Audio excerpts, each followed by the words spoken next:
And welcome, everyone, to another presentation of School of the Osage High School Sports. I am Craig Allen alongside Steve Adams. Chris Boom Boom Cannon back in the studio for us. Worldwide West working the camera for us here tonight as the School of the Osage Indians are live in Eldon, Missouri tonight to take on the District Conference overall rival Mustangs. And Eldon coming into tonight a record of 3-0. Osage 2-1 after a tough loss last week to a really good Blair Oaks team. This, of course, the old Kinderhook pregame show live from the Kellysport Marina press box. And Steve, did you get a chance to go back and take a look at that Blair Oaks game? I watched it, and I know that we're very biased. I know that we have a homer, but it really didn't seem like 42-6 when you watch it back. No, it seemed like we had some opportunities to be in that game. I still had some questions about that, what looked like a fumble at the goal line that Drake runs back. I still don't have any clear direction on that, but that would have been a game changer. That's the first drive, we were just a few drop passes away from, just again a game of inches of just a big play here, a big play there, and the whole thing changes. And you can't say that it changed swings in our favor that we win the game when you lose by a few touchdowns like that. But I do feel like the difference between last year and this year was significant. We made some progress, although the score didn't show it so much. Yeah, but like you said, just those plays, and Coach Jolly came up and talked after the game in the Rock Island Insurance post-game interview, and he said, hey, we dropped 2 passes in the end zone, and he's right. Those passes were dropped in the end zone, and you talk about the fumble return that could have been a 99 or 100-yard return, and it just those little things. And granted, I'm with you. I don't think Osage is quite at that level of Blair Oaks, but those plays would have been game-changing plays in the sequence of the game as it is.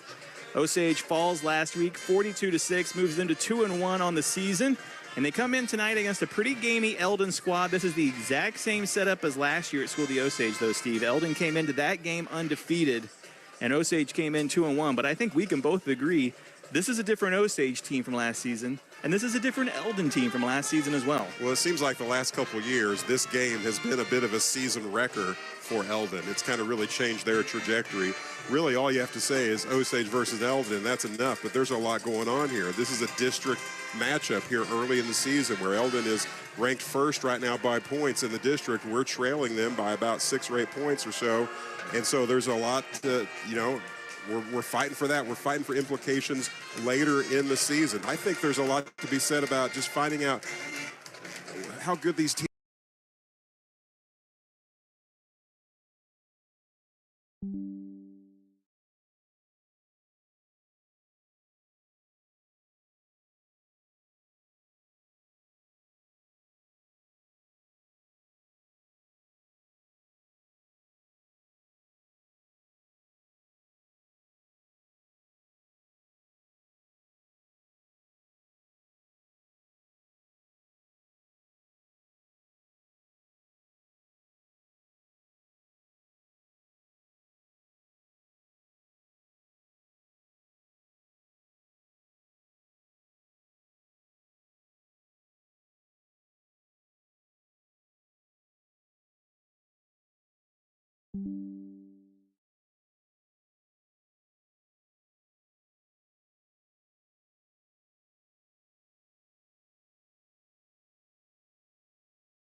spirit at work and come have fellowship with the spirit of the Biker Church.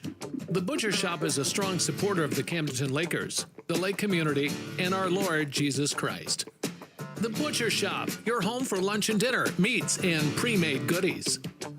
KQUL, Lake Ozark. Football! Take the field. Game on. Back to the Osage Indians football pregame and kickoff show on your Indians' hometown radio station, Cool 102.7. Back here in Eldon, Missouri for the School of the Osage Indians taking on the Eldon Mustangs tonight, as it is game 4 of the season for School of the Osage. This is the old Kinderhook pregame show live in the Kelly's Port Marina press box. And Steve, we had a chance to sit down and take a look at some of the stats coming into tonight. And one of the ones I wanted to take a look at is kind of the run-pass differential. And you see we passed the ball 60 times for 470 yards. And we have significantly more rushing attempts, nearly twice as many with 116. But we have more yards through the air, only 439 on the ground this season. What do you make of this, Steve? I look at that, and if you would have asked me 2 seasons ago, 3 seasons ago, if you would have told me this were the numbers we'd be looking at, I really would have been in disbelief. But, we can do that because of the talent we have at our skill positions, right? We got Maverick Trusty, third-year starter at quarterback.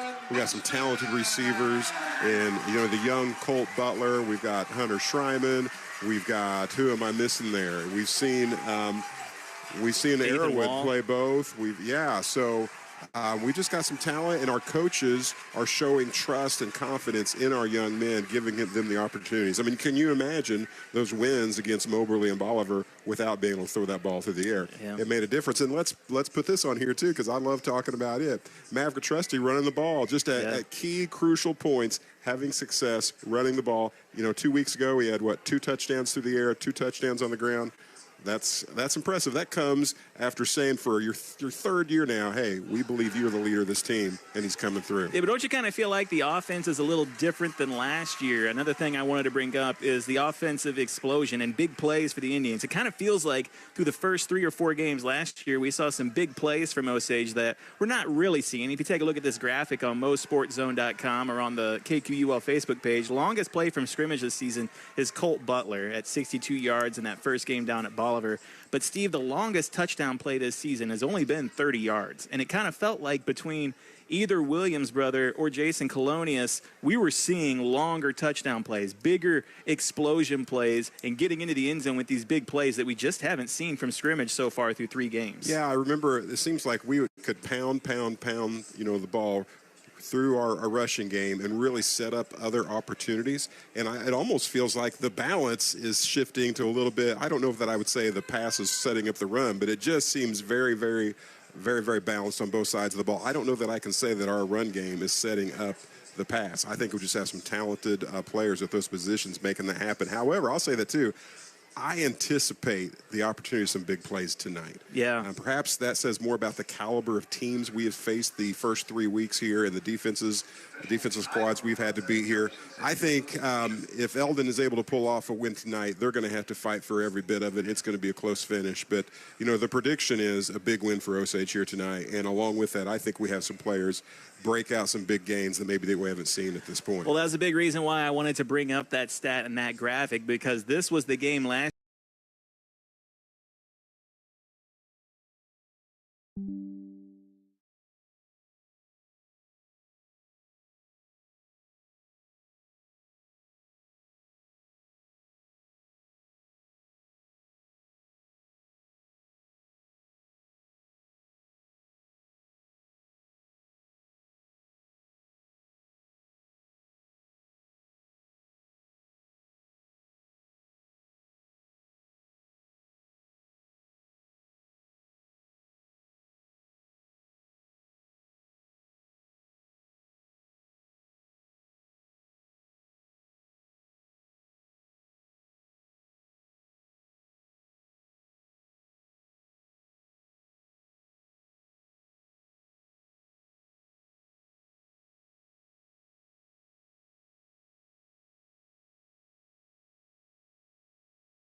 toss done. And Steve, you were paying attention. What happened there? I was not. I was talking about Worldwide Wes. Yeah, that makes sense. And what's not to talk about? Worldwide Wes here tonight, making his debut. And what a game to make your debut in, Eldon Osage. Hey, Mr. Worldwide Wes is an Eldon graduate. That's true, and he told us about all the places he used to sleep during class and hide out. So, right, all the secret corridors and lockers you slept in. He teaches at Osage now. Oh, so right, yeah, sorry, I take that back. I don't think we have anything to worry about in terms of who he's going to cheer for tonight. But now, do we need to ask him? He is confused, though. He wore his Cardinals jersey. I don't know what he thought he was Hey, it's coming almost to tonight. playoff time. That's fine. Oh, yeah, that's relevant.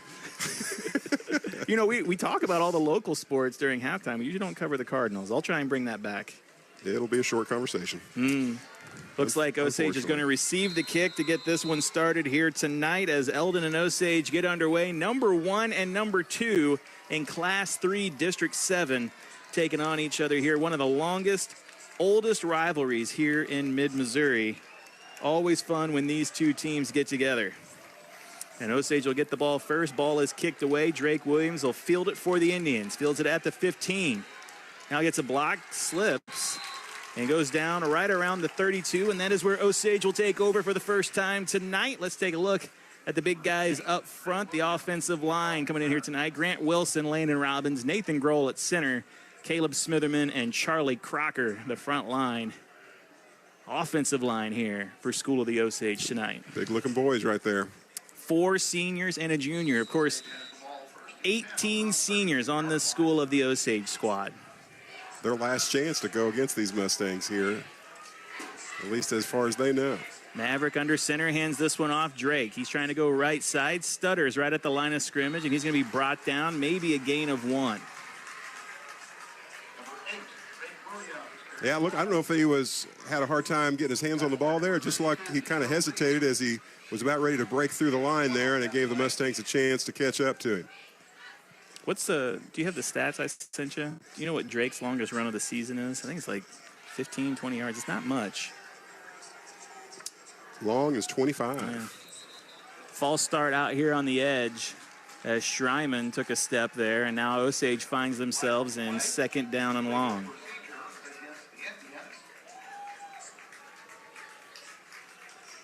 First penalty of the night, of course. Going to back him up to 28. 28-yard line.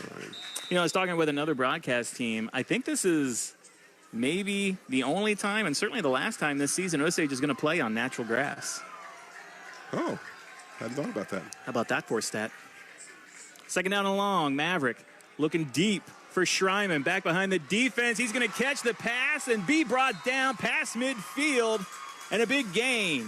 Trusty floating it out there and bringing it in to Schreiman. To the 33-yard line, it looks like. So that's going to be a gain of 39 yards. The young man is offsides in the previous play. We say, that's okay. We're not worried about that. Now you know why. He's trying to get a jump on that play. So that's going to be a Pacific Pools first down for Schreiman, and that'll set up Osage in Eldon territory. Maverick with Arrowwood and Williams next to him. Men in motion going right to left. That's Butler and Wall. Maverick takes the snap, hands this one off to Arrowwood. Left side, cuts back in, hit just past the line of scrimmage and brought down, maybe a gain of 3. Spot the ball here, yeah, about, we're going to say the 31. Big gain on second play from scrimmage. Schreiman 39 yards down the sideline. And a run by Arrowwood sets up 2nd down and 7. Trusty back in the pistol with Williams and Arrowwood. Takes the snap. Play action. Rolling out to the right. Now looking for Butler and just floats it over his head. A little too high for him. Can't quite come down with it. And that's going to set up 3rd down and long.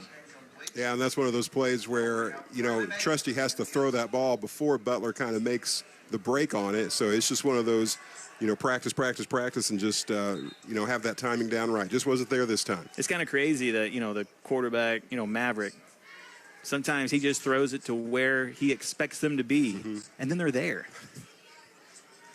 I couldn't imagine. I can't count on you to do anything. And Maverick's counting on his receivers to be in a spot. You keep inviting me back every week. I love it. Good company. 4 wide receivers out for Maverick on this one. Looks out to the right, now throws it back in. Nice curl route from Wall, and he's going to pick up the first down for the Indians. Another Pacific Pools first down. Inside the red zone go the Indians. Ball about the 18-yard line. We talk about balance before the game. There's not a lot of balance so far in this drive, really. We're going through the air here. Bring back the scales, he says. He wants the scales graphic. First down and 10 for the Indians inside the red zone at the 19. Maverick takes the snap, hands this one off. Drake Williams right side. Gets to the edge, stutters back in, maybe a gain of 1. Yep, we're going to move it just about a yard here. 9:46 left to go on the clock here. I tried to get a shot of the clock. It's not working, folks. We were putting stuff together with duct tape here before the broadcast, so we're just going to take what we can get. 9:46 left to go here in the first quarter. Also, apologies, didn't get a chance. Well, I did. I did get a chance to sit down with Coach Jolly and have a pregame interview. It just so happened that audio completely rendered useless. So great job by me. Chris Cannon did what he could for it, but could not resuscitate that interview, Steve. I heard it was the best interview of the season. Yeah, it was the best interview he's done all season. He was just emotional. I made him cry. You are the Osage Oprah. Yeah, indeed. That's what they call me. But no, I asked him how this week's practice was. He said it was a really great week of practice. I asked him, does he look at this as a district game, as a conference game, or as a rival game? And, of course, he gave the coach speak answer. This is the 4th game on the schedule, and that's how we're looking at it. That's what you'd expect a veteran coach to say. And then I asked him about the Eldon-Osage rivalry, and he just said there are a lot of great people on both sides, and he has many friends in Eldon and many friends in Osage, and it's a testament to this area as a whole that there is great families and people in the community on both sides of the football. And he's been on both sides of that rivalry, yeah. for sure. He's got stories to tell, so I'm going to trust his answer on that. Here we go. After we had an Eldon player down for a few moments, he's all good, and we're back in action. 2nd down and 9 from the 18. Man in motion is Butler, and he'll take the sweep out to the left, trying to get to the edge, and he's drugged down. And they're going to say, yeah, that's a penalty. So he kind of grabbed him by the shoulder pad, and that's how he brought him down. And I wouldn't recommend being tackled that way. That's a good way to get hurt. So Butler winds up being tackled for a loss, but I think this is going to be a penalty on the Mustangs and move it forward. Call that a horse collar, right? Here's the thing, Steve. I happen to own 4 horses, never put a shirt on them, so I'm not sure what a horse collar call might actually be. I'd say that perhaps your horses are neglected. No, they're going to say it's holding on Osage, so it's not a horse collar like Steve said it was. That's true. Okay, I'll take it. I will take it. And it's going to be 3rd down and long coming up for the Indians. Boy, it looked like an illegal kind of tackle, didn't it? It did. It did for sure. They're going to decline the penalty because that would have made it 2nd down and long. Instead, they're going to keep it 3rd down and about 13 here. So now just outside the red zone at the 21. I thought it was a horse collar. But again, never seen a horse with a T-shirt on, or I guess a shirt. I don't have many shirts. It doesn't have to be a T-shirt. All kinds of shirts have collars, right? I don't have a T-shirt with a collar on it. Maverick back in the pistol. Takes the snap, play action, looking for the quick throw, gets it to Schreiman, and he makes the catch. He's short of the 1st down marker, but sets up about 4th down and 3 coming up here for the Indians. Hearing his name called out more and more often. He's a big part of our success here offensively. 4th and 5. Let's see what Osage does here on the first drive of the night. Big play call here on the first drive. Eldon has a chance to get Osage off the field without scoring a point.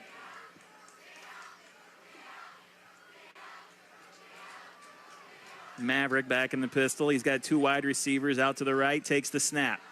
And he's going to look out to the right. And that's Schreiman. That makes the catch, cuts back in, but he's knocked out of bounds. It is going to be a Pacific Pools 1st down, though. Schreiman stops on a dime, tries to turn back into the field to play and go upfield, but just a little too close to the sidelines there and pulled out of bounds. Ball inside the goal line, inside the 10.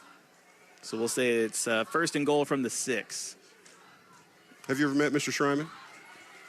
No, I told you I hadn't really seen much of him. I only know him with his helmet on. Maverick takes the snap, hands this one off to Arrowwood. And he's going to be hit at the line of scrimmage and pushed back, maybe a loss of a yard. And credit where it's due, this Mustang defense sniffing out this Osage run here so far on the first drive. Osage doing a lot of their damage through the air. Yeah, I'm really kind of surprised by that outcome so far. I thought we might see some big gains on the ground, but that is exactly what Eldon is prepared for, which is, I guess, why we're taking advantage of the opportunities through the air. Second down and goal from the 7. Maverick takes the snap, looking to throw this one. Looking for Schreiman. Nice cut from him. Schreiman goes up and pulls that one down. It is a touchdown. School of the Osage.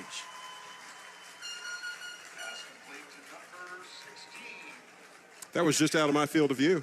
I'm sure it was a beautiful looking play there. Did I make it sound beautiful? You did. It was great. Schreiman, I had him as a student years ago, and he comes to the office quite a bit. My wife talks about him. Apparently he has a very distinct country-like accent. Oh, yeah? Not what I would have guessed, you know. No, not at all. Not that I remember from being in class, but maybe kid. he spent a Fine young summer in man. Texas or something. Fair enough. Extra point is good. Osage on the board first, convert on 4th down, and then it's Trusty to Schreiman. Osage up 7-0. We'll take a break, come back with a kickoff after this. You're listening to Cool 102.7 Sports. Hey there, all you thrill seekers and outdoor enthusiasts. We've got a lineup that's sure to rev up your excitement. It's time to putt-putt to the Motor Hut and experience a winning combination like never before. We're talking about the perfect blend of touchdowns on the field and perfectly manicured lawns. And the best part, when you catch the Laker football action, you'll snag the best deals at the Motor Hut's outdoor equipment paradise. Camdenton High School Laker football and the Motor Hut, your ultimate champions this season. Get ready to cheer on and transform your outdoors with us. This is Osage Indians Football. Here's the call of the game on your Indians' hometown radio station, Cool 102.7. Back here in Eldon, Missouri, Osage, first drive of the night, goes down the field, converts on 4th down, and then puts it in the end zone. Steve, you don't have to drive something. No, we had a little breakdown with our connection here. Do not have any numbers for you. Although it was an impressive drive, I was trying to think where we started at. It was I believe we're at the 30, yeah. Yeah, so about a 70-yard drive there, and a pretty good mix of really depending on the arm of Maverick Trusty to get it for the most part. Hey, Schreiman, a huge drive for him. There was 3 or 4 catches. He started the drive out with that 39-yard bomb down the sideline and then winds up coming in with the touchdown catch to make it 7-0. Osage will kick it away, and their defense will be on the field for the first time tonight. And this is Clark kicking it. I don't think Eldon was prepared for Clark to kick it as deep as he does, and it winds up being a touchback. Well, what video have they been watching if they're not ready for Brady Clark to kick it to the end zone? Hey, you seen that new NFL kickoff rule? I've heard there's some strong opinions about it, I will say, about the the kickoff rule. I mean, I like watching the kickoffs. So what they can't pursue until the ball is caught. But there's a landing zone for airplanes. 1st and 10 for the Mustangs.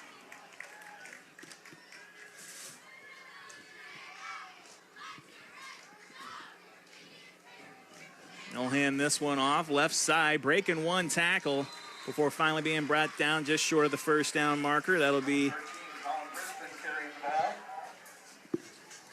an 8-yard gain for the Mustangs. Brisbane with the carry there. That's a good, impressive first play from scrimmage there for Eldon. We'll see if our defense can be as stingy on the rushing game as what Eldon has been. Brisbane just a junior, but a good gain there. 3 wide receivers out left. Now man in motion pre-snap. Takes the handoff right side, now cuts back in. Hit right at the first down marker. Probably going to be good enough to get it. Just along there. We're going to hear a lot from him tonight. I'm going to say they're probably going to move the chains here. There they go. First down for Eldon tonight. It is going to be a first down. As you can probably hear from the on-field announcer here.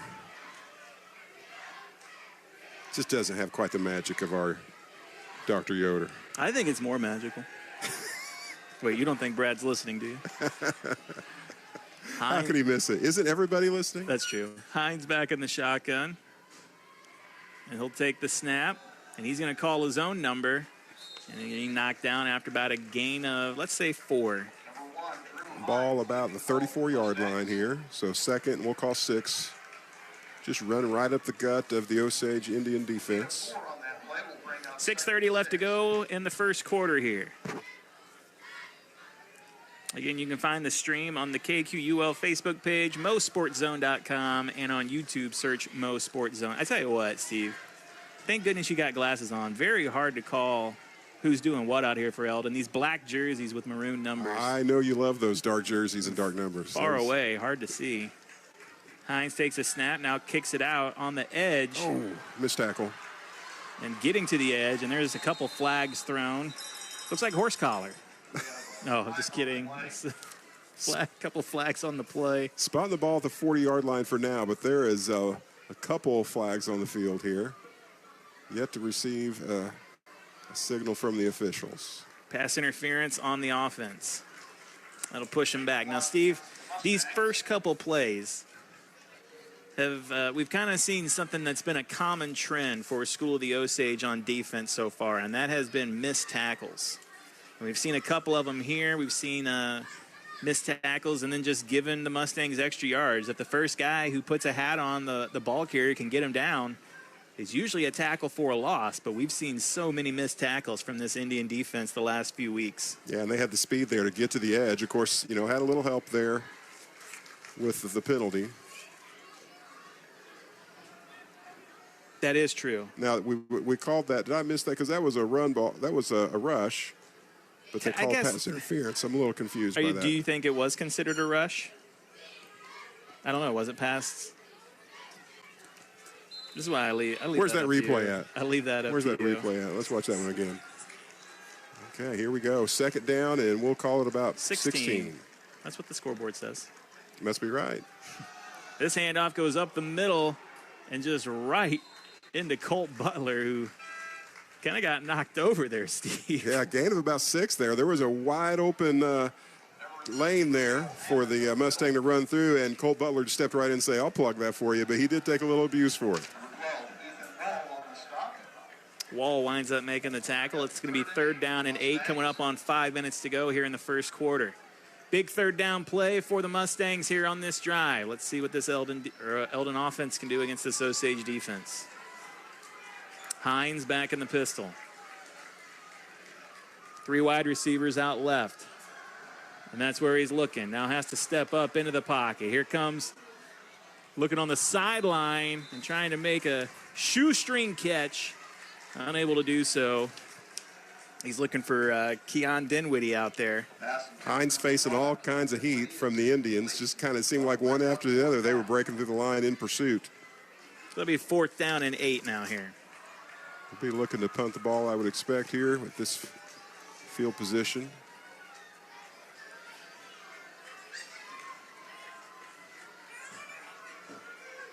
And Hines will get it, and he'll kick it away to Schreiman. Schreiman calls for the fair catch and takes it, and that's where the Indians will take over. Ball at the 33-yard line. Osage with their second possession of the night. So we talked about in the pregame, Steve, about how Osage hasn't had a ton of explosive plays this season. On that first drive, we saw a 39-yard pass and catch from Trusty to Schreiman. That seemed pretty explosive. Absolutely. What we haven't seen, though, is really much success running the ball. Yeah. I'd love to see that here tonight. But, you got to take what they're giving you at the same time. 4:53 left to go here in the first. Maverick takes the snap, hands this one off to Arrowwood. Into the line of scrimmage, breaks a tackle, now bowls over a man, gets a Pacific Pools first down, and keeps the chains moving. What an absolutely hard run there. Normally, Steve, we give the COMC healthy hit of the game to a defensive player, but my goodness. He was dealing out some abuse there. Gain of about 11 yards, going to put the ball at about the 44-yard line. He was delivering some licks there to the Mustangs. Maverick takes the snap, hands this one off to Arrowwood up the middle, and again, he spins off a tackle. Gain of about 8. That'll set up 2nd down and 2. Osage into Eldon territory. Yeah, ball about the 48-yard line, and just, feeling that contact, spinning off of it, and just going right up the gut into the defense there. Brock Arrowwood showing he's not going to go down easy tonight. He's had a great season, leads the Indians in rushing coming into tonight, and actually had a pretty good game against a very tough Blair Oaks team last week. Maverick takes the snap, hands this one off to Drake Williams. He's going to cut back into the inside. Now gets some space into the second level, keeps his legs churning. And just shy of the red zone, there is another explosive play. Maybe the longest run of the season for Drake Williams. Breaks just past the 25-yard line there, and that's what we've been looking to see really all season from Drake. We saw some flashes of that in the Jamboree, but really haven't seen it since. And again, just kind of mirroring exactly what Arrowwood is doing. He's taking some contact, but keeping those legs churning and spinning and going down the field. Maverick takes the snap on this one, hands it off to Arrowwood. Stutter steps at the line of scrimmage, tries to spin off a tackle, brought down after a gain of about 3. Yeah, ball about the 21-yard line. And I tell you what, the Mustangs are in trouble if we're able to have this success running the ball. I tell you what, the first drive tonight, the Eldon defense played the Osage run perfectly, but Osage getting what they want here on the second drive tonight. And, you know, you got to make adjustments to what our success through the air. Yep. And that's helping us run the ball here. 2 wide receivers out left. That's Dubs and Schreiman. Maverick looking to throw, looking for Schreiman over the middle and has him. There's yellow. Flag on the field. We'll see what it is, but a beautiful strike and catch to Schreiman. Second touchdown of the night for the young man. Schreiman is yet to be named player of the game, but he's making a statement in this first quarter that he'd like to be a candidate. Looks like that touchdown is going to stand as Osage brings their kicking team onto the field. And that'll make it 13-0. Like you said, Schreiman, 2 touchdowns here in the first quarter. And he came into tonight leading the Indians in touchdown receptions. Brady Clark setting up to kick the extra points. Snap back, hold down, kick is up and good. Osage out in front, 14-0. We'll take a break, come back with the kickoff after this. 3:19 left to go in the first. You're listening to Cool 102.7 Sports.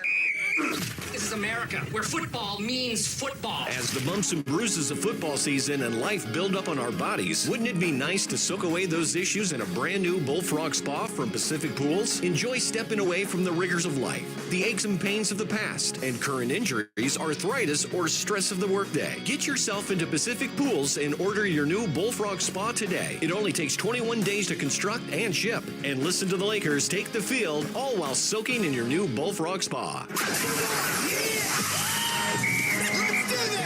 Let's get back to the action of Osage Indians football. Here's the call of the game on your Indians hometown radio station, Cool 102.7. 3:19 left to go here in the first quarter up in Eldon, Missouri. 2 drives by the Indians, 2 touchdowns through the air for Hunter Schreiman, and Osage will kick it away for the second time tonight. Second long drive for a touchdown here tonight. And again, the Mustangs have got to be guessing a little bit. That first drive did a good job of limiting success on the run for Osage and couldn't stop us through the air. And then, again, we get the touchdown through the air, but set up by some pretty successful running by Williams and Arrowwood. Clark will kick this one away. It will be fielded right around the 9-yard line, and Eldon will return it. Oh, boy, about now into the second level. Eric Murphy going to have to make the tackle, but a good return for the Mustangs sets them up right around the 33-yard line. It'll be 1st and 10 there. Just about a man or two away from going the distance on that one. Couple missed opportunities for tackles there just at the beginning of that return. Let's take a look at the defensive front for School of the Osage. I kind of just put in a mix of players that come in and out of those front linemen and linebacker positions. You see Joyner, Crocker, Wilson, Wilkes, who leads the Indians in tackles this season. Drake Williams, Ethan Wall, and Landon Robbins. Joyner had a great game last week. 8 tackles, 3 for loss, and a quarterback sack against Blair Oaks. First play from scrimmage here, going to be the option. And Hines is going to keep it himself, and he's going to get out to the second level, past midfield. And that good kickoff return gave the Mustangs great field position. And they used that first play to get into Osage territory with that first down. Ball at the Osage 41-yard line. Eldon needed something to gain some momentum. They need some good things to happen here, down by 2 touchdowns. Schreiman winds up making the tackle, and he's actually second on this defense in tackle, Steve. And I don't know if that's a good thing or a bad thing, as he's usually second or third level, kind of a safety valve, but he's come up and made some plays on defense for School of the Osage this season. Wilkes, leader in tackles, is that right? Yeah. 3 wide receivers outright for Hines. Going to hand this one off up the middle instead. Trying to get some space. Wall there. He makes the hit, takes him down. Gain of about 3. Hey, that's a great job by Wall, setting the edge there, redirecting the running back into the interior of the defense. He ends up gets the tackle, but just a great job of staying home, playing just smart, sound defense. That'll make it 2nd down and 7 for the Mustangs. Clock running down here in the first quarter. 2:19 left to go. It's been a big first quarter, it feels like. A lot of action. 2 wide receivers out for Hines. He's back in the pistol. They'll take the snap. Option, hands this one off up the middle. And going to get about 4 yards before being brought down. That'll set up 3rd down and short. We'll say 3rd down and 3 here. Is that Brisbane again for Eldon coming up? I can't read these numbers. Yeah, Steve, it's one of these situations where I don't feel old until I get in a situation and I'm like, I can't see these numbers on these jerseys. Time for some spectacles. Yeah, I guess I got to go get my eyes checked. 3 wide receivers out left for Hines here on 3rd down and 2. Obviously 2-down territory. We'll see how the Mustangs want to attack it. Hines takes the snap. He'll hand this one off up the middle, being spun around and then tackled for a loss. That's Jaden Wilkes, Steve. And we haven't said his name a lot, and that's kind of on us because he has been the big part of this Osage defense. Well, Joyner was there, too. You look at the replay. I just saw Joyner reaching out with his big old paw and being what kind of paw? That, right? A Bearcat paw, I'm sure. Bearcat paw, that's right. Just grabbing and just turning the young man down. He thought he was going to gain some yards, and he was turned around. Well, like I said, we haven't said Joyner's name a lot this season, and we should. 4th down and 1 for the Mustangs here. 3 wide receivers out left for Hines. He'll probably call his own number. Quarterback take care of it himself here. Takes the snap, fakes the handoff. Now it's an option out to the left, and he's got some room out there and just quickly going down, but that's going to be a 1st down for the Mustangs. That on that option play. was just run really perfectly that time. Again, they were keying off the quarterback there, Osage was, that kind of draw the defense in. Perfect timing on the pitch. Gets the 1st down. And they brought that player in motion that kind of set up the misdirection there. Kind of got the Osage defense moving one way, and then they had to commit. They committed to Hines, and Hines flips it out. 1st down Mustangs right at the 30-yard line as they continue this drive, probably the last play of the first quarter here. 3 wide receivers outright. Hines in the pistol.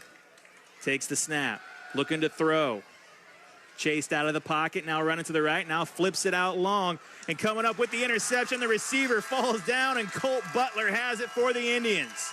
So the last play of the first quarter winds up being a turnover. Osage will take over at the 20-yard line to start the second quarter. 1 quarter of play in the books. We'll take a break. Back with the second after this. You're listening to Cool 102.7 Sports. Take a break and make your escape to the hidden gem of the lake, Old Kinderhook. Golf the finest course and dine at the best restaurant, the Trophy Room. Happy hour is 3 to 6. Enjoy prime rib Friday and Saturday. They've got a wine list that matches its cuisine and spa for your golf swing. Old Kinderhook invites you to escape today. Come stay and play for a weekend. A proud supporter of your Camdenton Lakers and Osage Indians. Look them up online and Facebook. At Lake Regional Health System, excellence is everywhere, in the care of a nurse and the dedication of a doctor. As our pursuit of excellence continues, we're proud to announce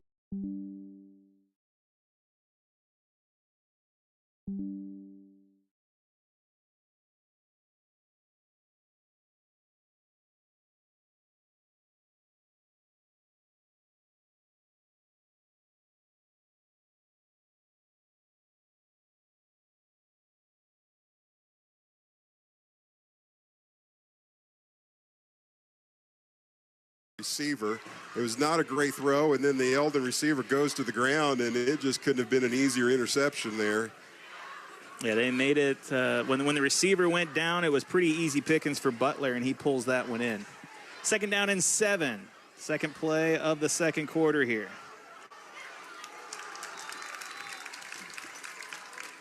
Eldon keying back on that run here, getting a little stingy again with the rush yards. We advance the ball to about the 24-yard line here. 3rd and long. 3rd down and 7 after no gain there. 11 minutes left to go here in the second quarter, brought to you by American Sun Control. And we saw 3rd down and long. Indians have had an issue with this down and distance earlier in the season. Facing a defense here who, on average, is giving up 7 points a game. Of course, we've already doubled that here just in one quarter. Looking out right and had Butler for a 1st down, just goes through his hands, pass incomplete, and it's going to be a punt coming up for the Indians. But the play was there, just could not connect on that pass. And give credit to the Mustangs there. They needed something good to happen, and a 3 and out is exactly what they needed at this stage of the game. Clock stopped at 10:43 left to go here. Osage will have to kick this one away.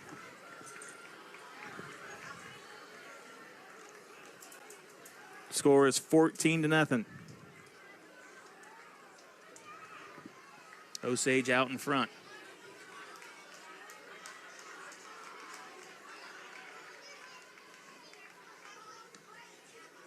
Good kick from Maverick. Nobody back to receive it for the Mustangs, and it's going to take a fortuitous Osage bounce. And then Eldon will have to start this drive at their own 24-yard line. Yeah, great punt there by the young man. He just does so much to make Osage better. Now it's a chance for, we just came up with interception on that previous possession. Eldon had some positive momentum going down the field there into our territory, and then let's see if we can answer with another stop. Yeah, Osage got the turnover. And now another possession for the Mustangs as they were driving down the field before. Good point. Interesting to see how they want to attack it after turning it over on their last possession. Man in motion pre-snap. Hines takes the snap. Oh, bobbles the snap. Now looking to get away with it. He's going to take off. He's going to be hit right near the line of scrimmage, but going to wind up losing a few yards out of it. So not a great start to the drive. Yeah, when the ball goes on the ground at the beginning of the play, that's never good news. He does a good job of salvaging the play and just, keeping it from being a turnover, but they're losing one, so ball back at, the 23-yard line. Would you rather the ball go on the field at the start of a play or at the end of a play? At the end of the play, you're taking the chance of it ending up, the greater chance it's going to be in the other opponent's hands there. So. That's a good point, Steve. That's a great point. Thank you. Just like we rehearsed. All right, now say the line. 2 wide receivers out left for Hines. He takes the snap, keeps this one, gets out to the right, breaks one tackle before being brought down. Ball to about the 23-yard line here. It's going to give us a 3rd down and long. I'm going to call it 6 here. We'll see if the scoreboard agrees. I said 7. Did you say 7? I said 6. Change the graphic. Hey, great job on the down and distance. You like that? On the video there. I love it. So far, so it's good. So helpful. It helps to have a cameraman as committed as I am.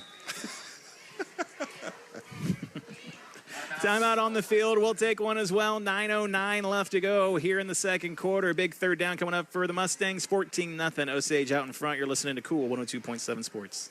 Where there's smoke, there's barbecue.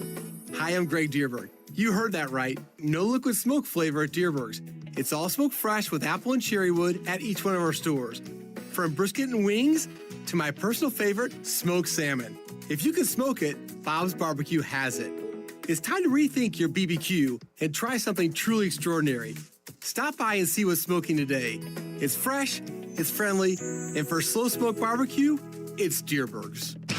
This is Osage Indians Football. Here's the call of the game on your Indians hometown radio station, Cool 102.7.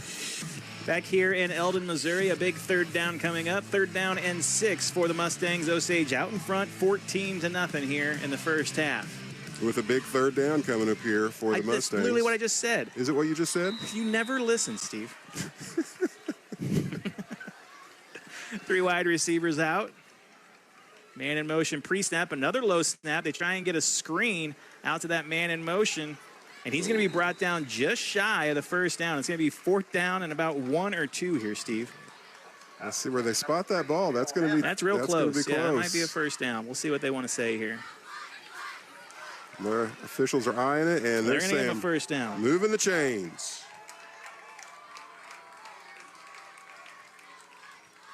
And of course, Eldon looking for a score here, but you know, just to be able to keep possession of the ball, get some first downs, take some time off the clock, keep Osage from scoring. That's a win for them at this point of the game, down 14-0. Yeah, Eldon will get the ball to start the third quarter, so as much time as they can take off the clock here in this drive, that's what they want to do. Takes the snap, going to be an option. They get it out to the right side, and then brought down right near the line of scrimmage, maybe a gain of 1 there. Brisbane there on the carry. Did a good job of just kind of popping out there. It looked like we might have had him stop, but he's pretty fleet of foot there. Hard to bring down. Second down and 10. I'm sure you already said that. Some would say he runs like a gazelle. Would you say that, Steve? Well, I didn't. You did. And so, therefore, I can't say it. That's right. You have to pick your own animal. And who are you picking? How about a leopard? Okay. Looks like a leopard. They're pretty quick, right? Sure. All right. That sounds good. I feel They're like no gazelle. a leopard beats a gazelle. We'll see. Hines looking to throw. Gets it on the edge, and Ethan Wall with a huge hit. Just breaking through his block. So that's got to be one of the candidates. Yeah, for the game. COMC healthy hit of the game has a new candidate. So we got Brock Arrowwood on the list, on the short list. We got Ethan Wall on the short list. Taken down for a loss. We're looking at 3rd down and 15. Hey, I'll take it because there were not any candidates for the healthy hit of the game last week. Not on our side of the ball, for sure. So a great hit there from Ethan Wall, making it 3rd down and long. 3rd down and 15 to be exact here for the Mustangs. 7 minutes left to go here in this second quarter, brought to you by American Sun Control. 4 wide receivers out for Hines. Man in motion, going left to right. Hines will take the snap. Looking to set up the screen over the middle. They do. Ooh. Well, he catches it. Here's the thing, Steve. You catch it on the ground, you're automatically down. But your instinct is at every other level is to get up and run. So it kind of had the appearance of a late hit, but just because of the high school rules, it wasn't. So there's no issue there. But Osage really falling into the trap of the screen, but somebody got their paw up in the air and got their hand on the ball, so really broke up the whole play. 4th down and 17 now. Loss of 2. A lot of paw action here tonight so far. Yeah, it's my word of the day. It came up on my calendar. Studying for 2nd grade, there's a paw. Paw. Punt is up. Schreiman will field it. Breaks 1 tackle, gets a block on the edge from Dubs. Now into Eldon territory and going down. But that sets up great field position for the Indians here. Schreiman's making more impacts on the game there. That was a man that looked like he had forever to run. Eldon was lucky to catch up to him here. They got a short field, Osage does, with 6:19 left in this second quarter. Brought to you by American Sun Control. 1st and 10 coming up for School of the Osage. Our next broadcast will be live back at School of the Osage next week. And you know who our opponent is, Steve? Next week? Yeah. I don't. Isn't it homecoming? I think that's 2 weeks. Oh, okay. We need to get it figured out, Steve. Yeah, are we going to be on the parade? I think so. Walking. On the Arrowwood side. out to the left side, going to get a block on the edge from Schreiman. Tries to spin back in. Had all kinds of room out there, but good pursuit from the Mustangs to slow it down. And what if this is just how it is tonight, Steve, where it's just like odd-numbered drives, Eldon can stop the run, even-number drives. Osage is able to run the ball a bit. We got to get, there's a mystery here. Well, I'm not the math code? teacher, okay? That's fair. Of course, no one's going to argue with you on that. You're going to want to come back for halftime tonight as Steve tries to answer 3 second-grade questions. Handoff goes to Arrowwood on the right side. He breaks 1 tackle. Looks like he's right at the 1st down marker. We'll see if they give it to him. And that's going to be enough for a Pacific Pools 1st down. And again, if you're just tuning in for the first time, Stevie Madison. Steve has to pass a grade every single week to move on to the next grade. And if you're listening for the first time tonight, and this is your first time hearing Steve, yes, he did pass kindergarten and 1st grade the last 2 weeks. I'm on the accelerated route. Drake Williams out to the left side, trying to get to the edge. He makes a little good out of it here. Gets 3 or 4.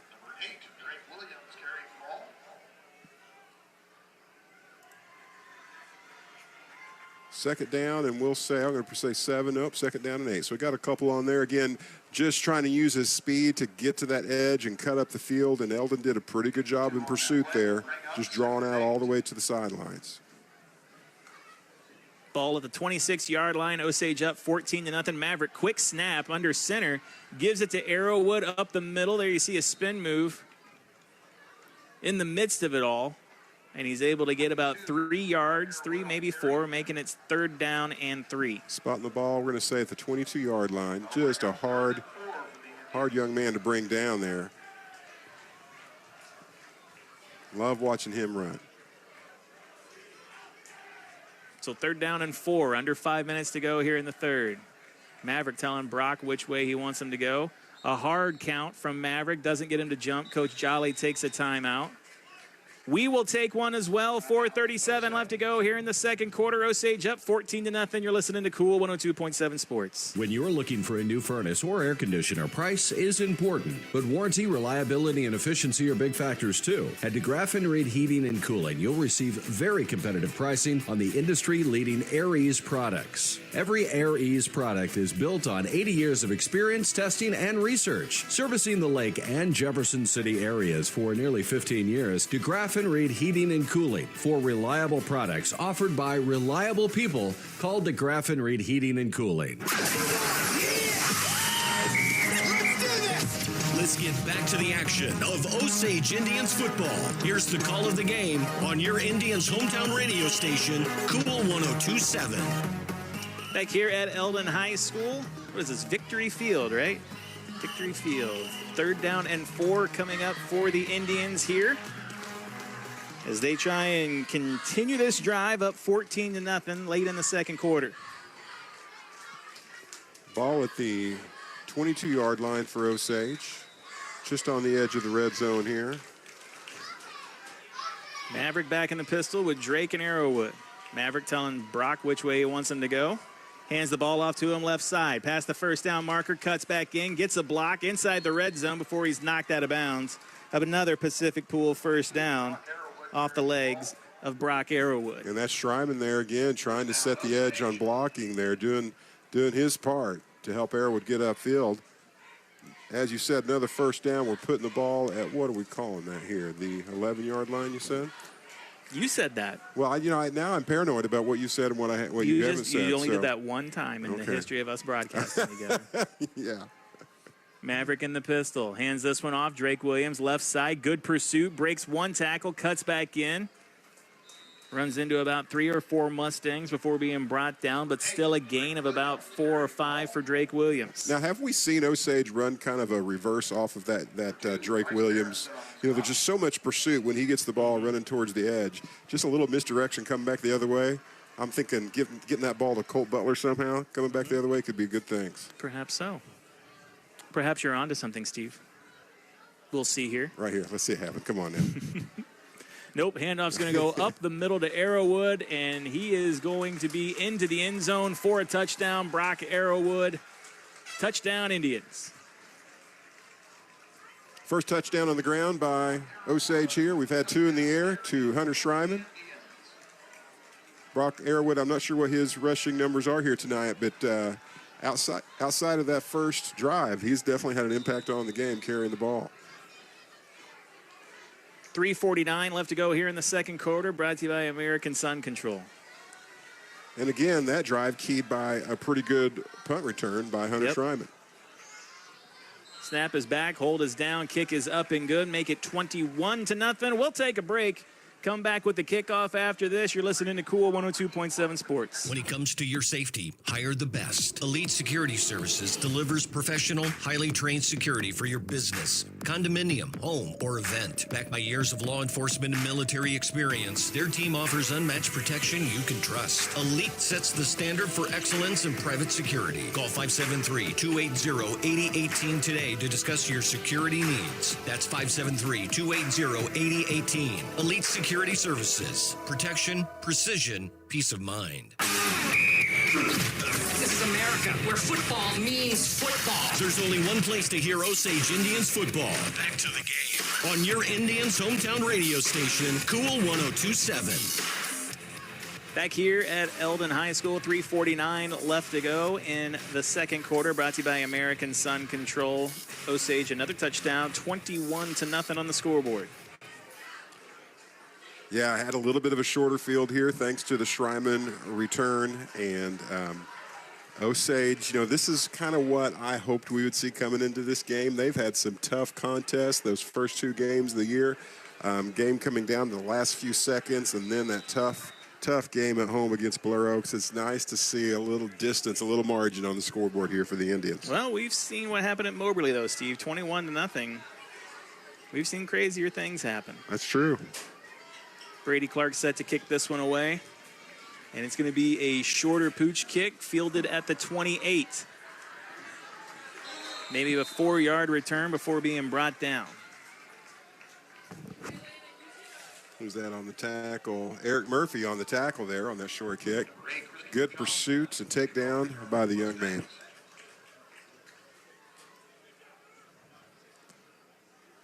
Ball at the 31-yard line for Eldon. Looking for something good to happen. If they can get a score here and then get the ball coming out in third quarter, they could potentially turn this game around a bit. They've shown the ability to move the ball a little bit, but just haven't been able to capitalize by a score. Hines takes it. It's going to be a keeper, but he is immediately met and brought down quickly. Drake Williams blown that up first. Hines didn't have anywhere to go, and then didn't see who else followed in there. But Brody Price. We haven't said his name a lot this season. He has a few tackles, though, as I put together the cumulative stats. We get sent game stats, but they don't keep cumulative stats, so I put that together, and I'm just using this as an excuse to say the word cumulative. Was that on your? You say paw. I'll say paw. Cumulative. Coming up on 3 minutes to go. Osage up 21-0. Hines back in the pistol. He'll take the snap, hands it off quickly. Somehow able to get that one away, but Osage able to pursue. And DeLong going to be brought down. Sets up 3rd down and 9, let's say. Charlie Crocker in on that tackle there. He had some assistance for sure, but he was right in the middle of it.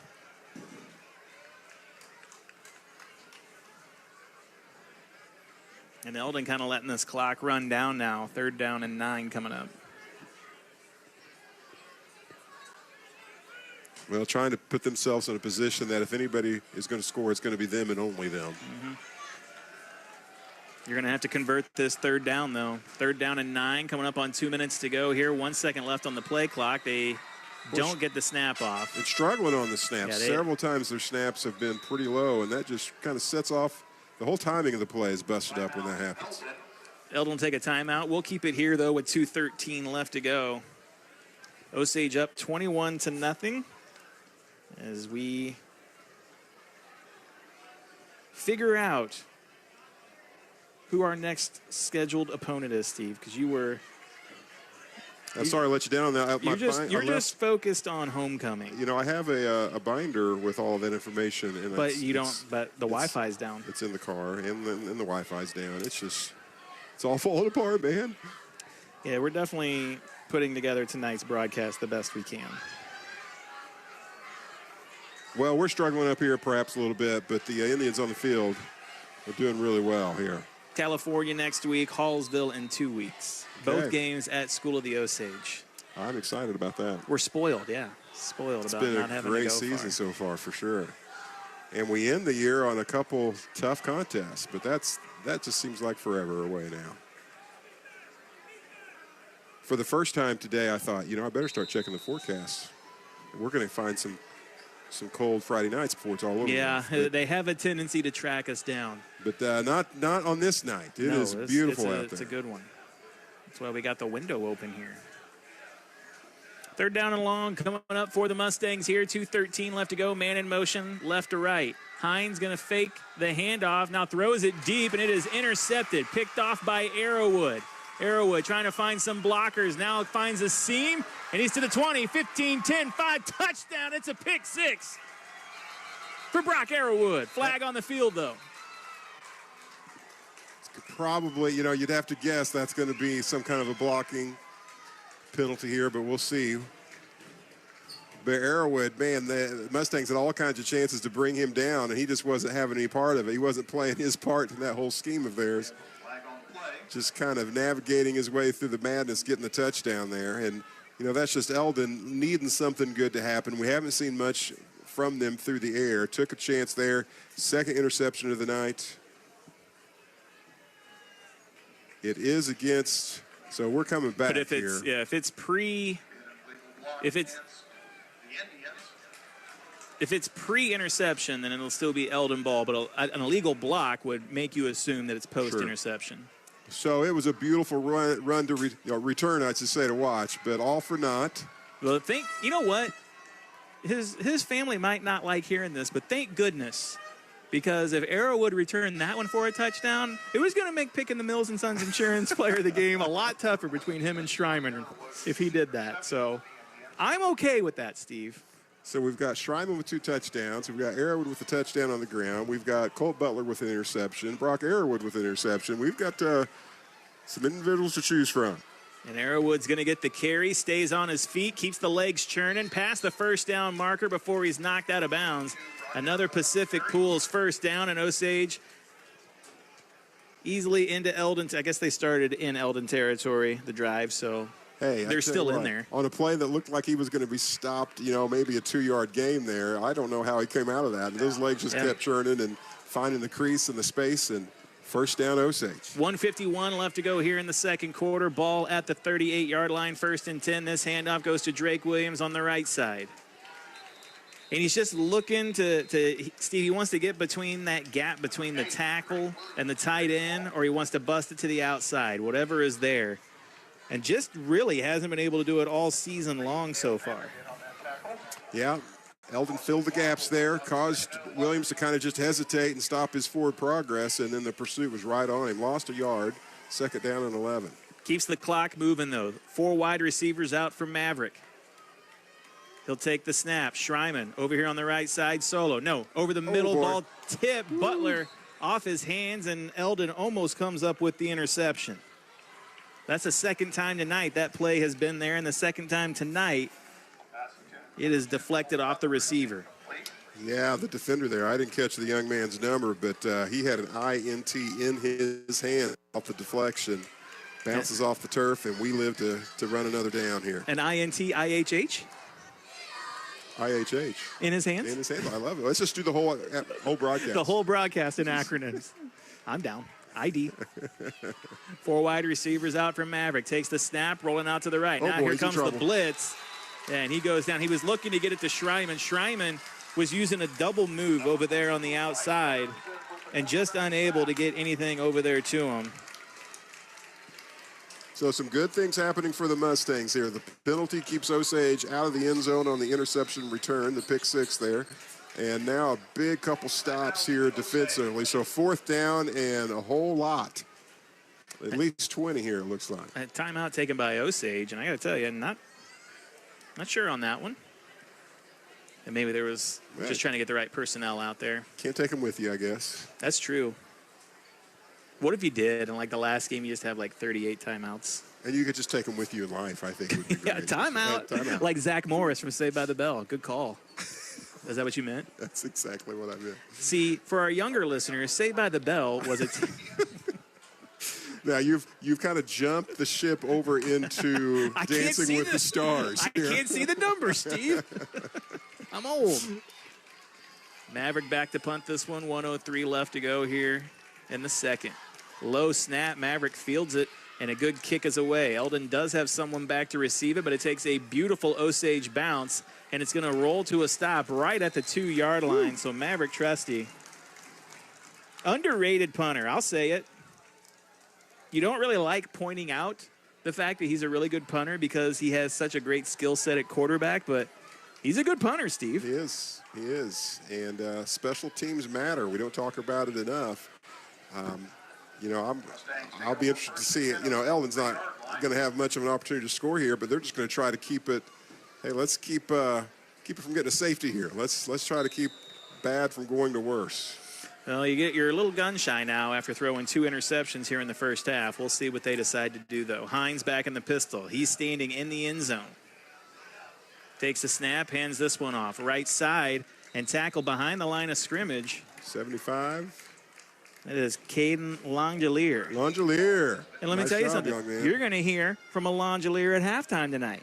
Because Really? there's a second grader, Langelier, that's going to be asking you a second grade question. I met one of the first graders this last week. Was it Blair? Is that Carnahan? Yeah. Yes, it was. Did you call her out? Compared to a first grader, I'm a pretty big man, and I try not to call her out. I didn't want to intimidate her, but She wouldn't have cared. She didn't think you'd get it right. Second down. Takes the snap, calling his own number. Hines will keep it.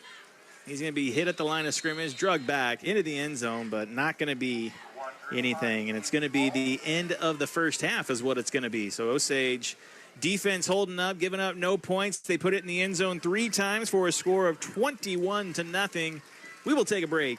Come back with the Hy-Vee halftime show. After this, you are listening to Cool 102.7 Sports. Polylift boat lifts. In 1975, Gerald Ford was president, gas was 53 cents a gallon, and Saturday Night Live debuted. It's also the year Polylift Boat Lifts was born. 50 years later, Polylift is still the best boat lift you can own. Trust Polylift, built with quality and integrity for 50 years. Remember, for the last 50 years and the next 50 to come, you know what they say. We don't just build boat lifts, we build Polylifts. Big hits belong on the field, not your car. When life throws you a hard tackle, High Tech Collision and Auto Body is your MVP for complete collision repair. You've seen the big yellow trucks. Now remember, they fix your vehicles too. Fast, friendly, and hassle-free. Experience the high-tech difference in person, online, or call 348-9070. Proud supporters of the Lake community, Camdenton Lakers and Osage Indians. Go Lakers. Go Indians. Go high-tech. My car! Life comes at you fast, sometimes too fast. Should have remembered the golden rule. No, not that one. Golden Rule Insurance. Call them for personal lines of insurance for home, auto, life, boat, and RV. And the best part is, when you bundle, you can save actual money. Golden Rule staff are educated and trained to ensure their customers have the very best service. Find personal lines of insurance that work for you. You can find them on Osage Beach Parkway in Osage Beach. Golden Rule Insurance Agency. Coverage you need, people you trust. No pressure, low prices. Hi, this is Jason at Hewlett Chevrolet Buick GMC in Camdenton. I want to tell you about our award-winning collision repair department. We can repair any make or model and make it look like new. Our staff is second to none and works hard to get you back on the road as fast as possible. We offer free transportation for your convenience and peace of mind during the repair. Come see us today for all of your collision repair needs at Hewlett Chevrolet Buick GMC in Camden. No pressure, low prices. That's the way we do it. Shop Hewlett. ShopHewlett.com. Pour on the savings with Hy-Vee. Juicy pork chops, 3 for just $5. Jack's Pizzas, 3 for $9.99. Fresh strawberries, only $2.48 a pound. Plus, spend $30 on P&G products and score a $10 Hy-Vee gift card. Save even more with your Perks card. Sign up at Hy-Vee.com or in person at Hy-Vee in Osage Beach, Jefferson City, Columbia, and Springfield. Hy-Vee, where there's a helpful smile in every eye. Julia Red Door has been a trusted name around the lake area for dependable and quality garage doors. Our business is continually growing, and we are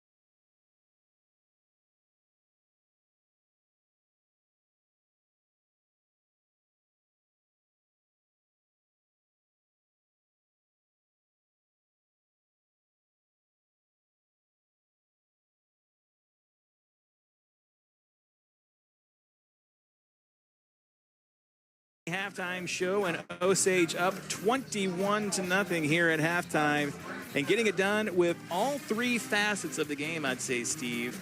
Offense, defense, and special teams each has looked good for the Indians here tonight. Of course, Osage coming off a 42-6 loss last week to a Blair Oaks team that seems destined to repeat as state champions. And so far, this has been kind of a get-right game for the Indians here tonight. That being said, 21-0. We saw Osage come back from this deficit against Moberly, so it's not out of the realm of possibility that Eldon can put it together and put some points on the board here in the second half as well. Hey, but again, as you reflect back to the first 3 games of the season, or specifically the last 2 games, 2 weeks ago at halftime, we were down by 3 touchdowns, and then last week we were down. It's got to feel good. It's got to feel good to go into halftime with a 3-touchdown lead. And, I don't know what's being said in that locker room or wherever they're at, but maybe they're talking a little bit about, hey, let's not forget, we've been on the plus side of being behind and coming back, right? So let's come out and just play Osage football. Just keep doing what we're doing right. Which, again, is having some success running the ball through Brock Arrowwood, turning the ball over through a couple interceptions there, and throwing the ball through the air, and even leaving some yards on the field there a couple times. They are looking good tonight. Yeah, let's go ahead and break it down one fast game at a time. Offensively, we saw that. We talked about in the pregame, about how Osage has lacked explosive plays so far here in the first 3 games. They've had the 62-yard play from Colt Butler in the first game, but really no one over 30 yards as far as their longest play from scrimmage this season. And then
we've seen Hunter Schreiman with some chance. Now, I guess on the punt, it's a little harder to control that, but just nice return by Schreiman there, changing, just turning the field. Again, little things like that, maybe you don't talk about at the end of the game, but it changes the story, it changes the trajectory, the momentum of the game. So Osage putting it together with all 3 facets of the game, and they've got themselves out in front, 21-0. We'll take a break, and then we'll come back and have the hottest halftime Mid-Missouri football segment in all of the world, as we're going to have Steve Adams go to 2nd grade. He's going to have to answer 3 second-grade questions. Steve Adams has passed kindergarten and 1st grade, but I'm calling it here tonight. He's going to answer 2nd-grade questions. I'm not going to say he's going to fail. Come on back. Check out Stevie Madison as Steve has to take on 2nd graders. That's coming up on the Hy-Vee halftime show after this. You're listening to Cool 102.7 Sports. This school season, get on your game at the UPS store in Osage Beach, next to Deerberg's. They print it all. Invites, books, promos, cards, and ship it anywhere. Military and small business discounts. Totally. Package pickup. For sure. Open 7 days a week. Proud supporters of the Osage Indians, Camdenton Lakers, and Lake Second Home owners. The UPS store. Be unstoppable. Visit theupsstore.com and look for Osage Beach or call 573-365-6991. Fiber Steel Boat Lifts, delivering quality boat lifts that won't sink your budget for over 35 years. Proudly backing our Camdenton Lakers and Osage Indians, Fiber Steel covers the entire lake. Military discounts? You bet. Easy online shopping at lakeboatlifts.com? Absolutely. Or just tell your smartphone to call Fiber Steel Boat Lifts. There's only one, just past Bridal Cave on Old 5. Look for the palm trees. Open Monday through Friday, 8 to 5. Call, click, or come in. Fiber Steel Boat Lifts. They've got your boat covered. Tired of settling for low CD rates at your bank? Lock in a great rate at First Bank of the Lake today.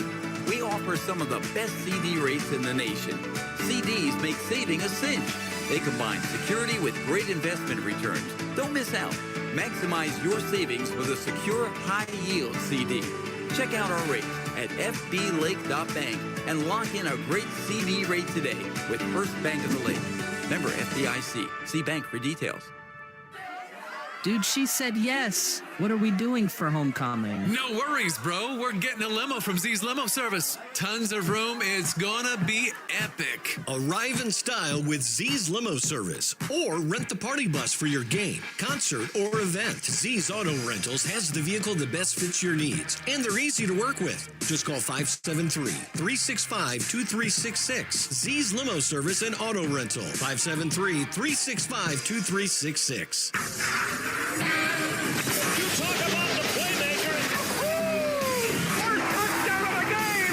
This is Osage Indians Football on KQUL Lake Ozark. It's the Hy-Vee Halftime Show on your Indians' hometown radio station, Cool 102.7.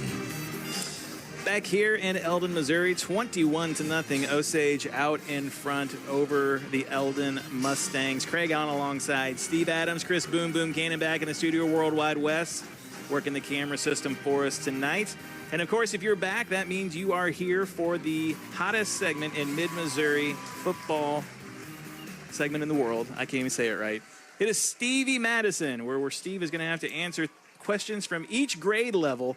And if he passes those questions, he has to answer the next grade the next week. I had the chance to go up to the Heritage Building, talk to our youngsters up there.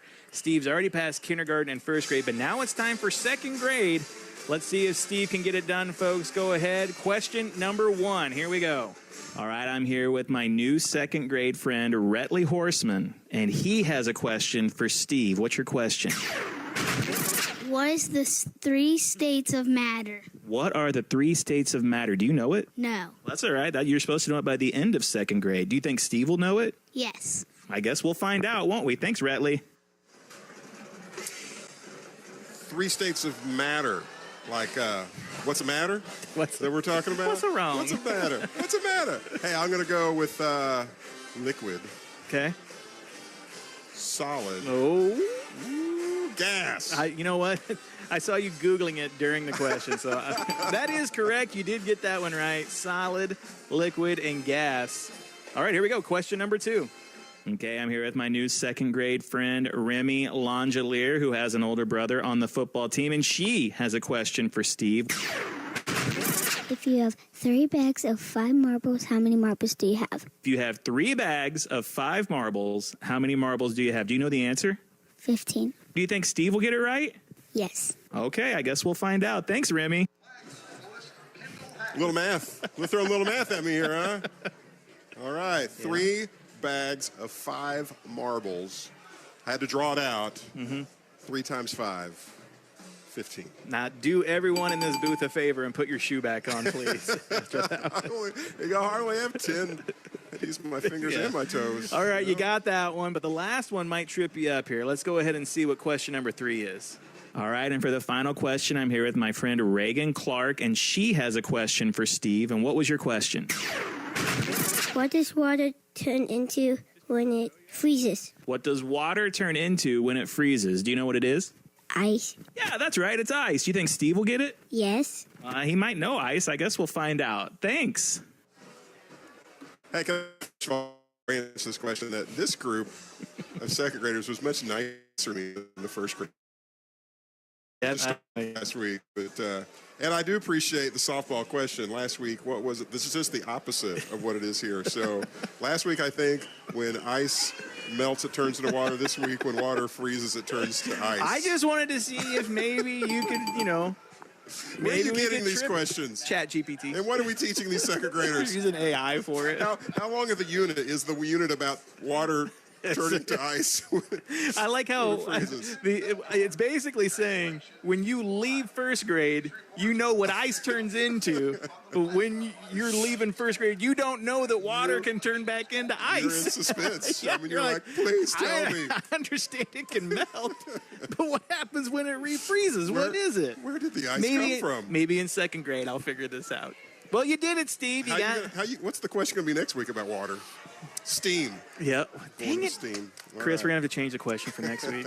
All right, you got all three right for second grade. Congratulations. Big thanks, by the way, to assistant principal over there, Amanda Rowden, letting me come up and interview the kids. It was absolutely amazing. It was so much fun. They were so absolutely into it. They were so excited, Steve, to be a part of this. And it's just fun to go up there and do something like this. Hey, and I'm graduating buildings.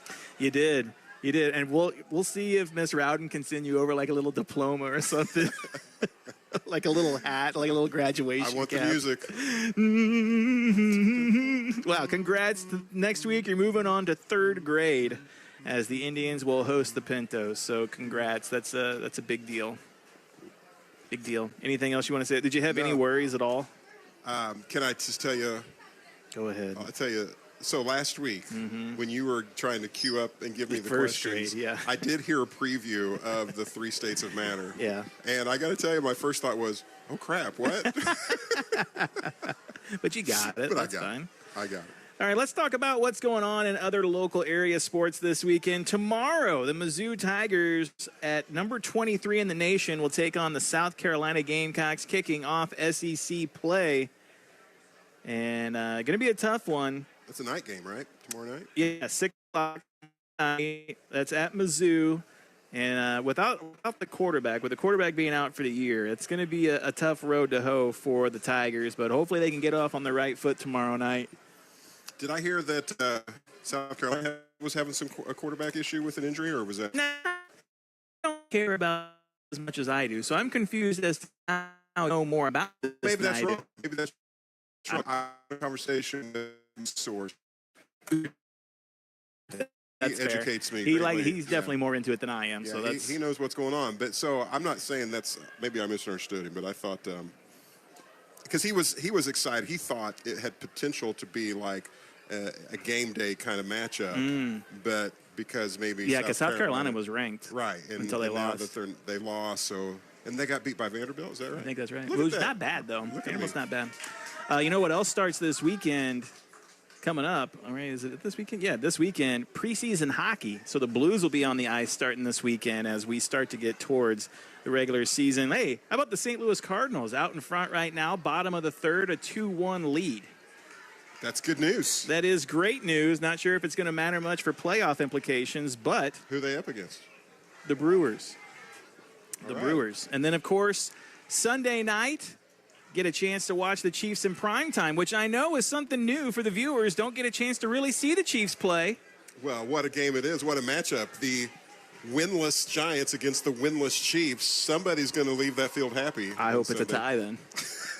Russell Wilson, a great game last week, over 400 yards passing against the Cowboys, and what has definitely been the game of the season so far. Aubrey, the kicker for the Cowboys, hitting that field goal as time expired in regulation to send it to overtime, and then hitting the kick as time expired in overtime. The first kicker in NFL history to hit 2 kicks as time expired to send it into overtime and to win the game. Wow.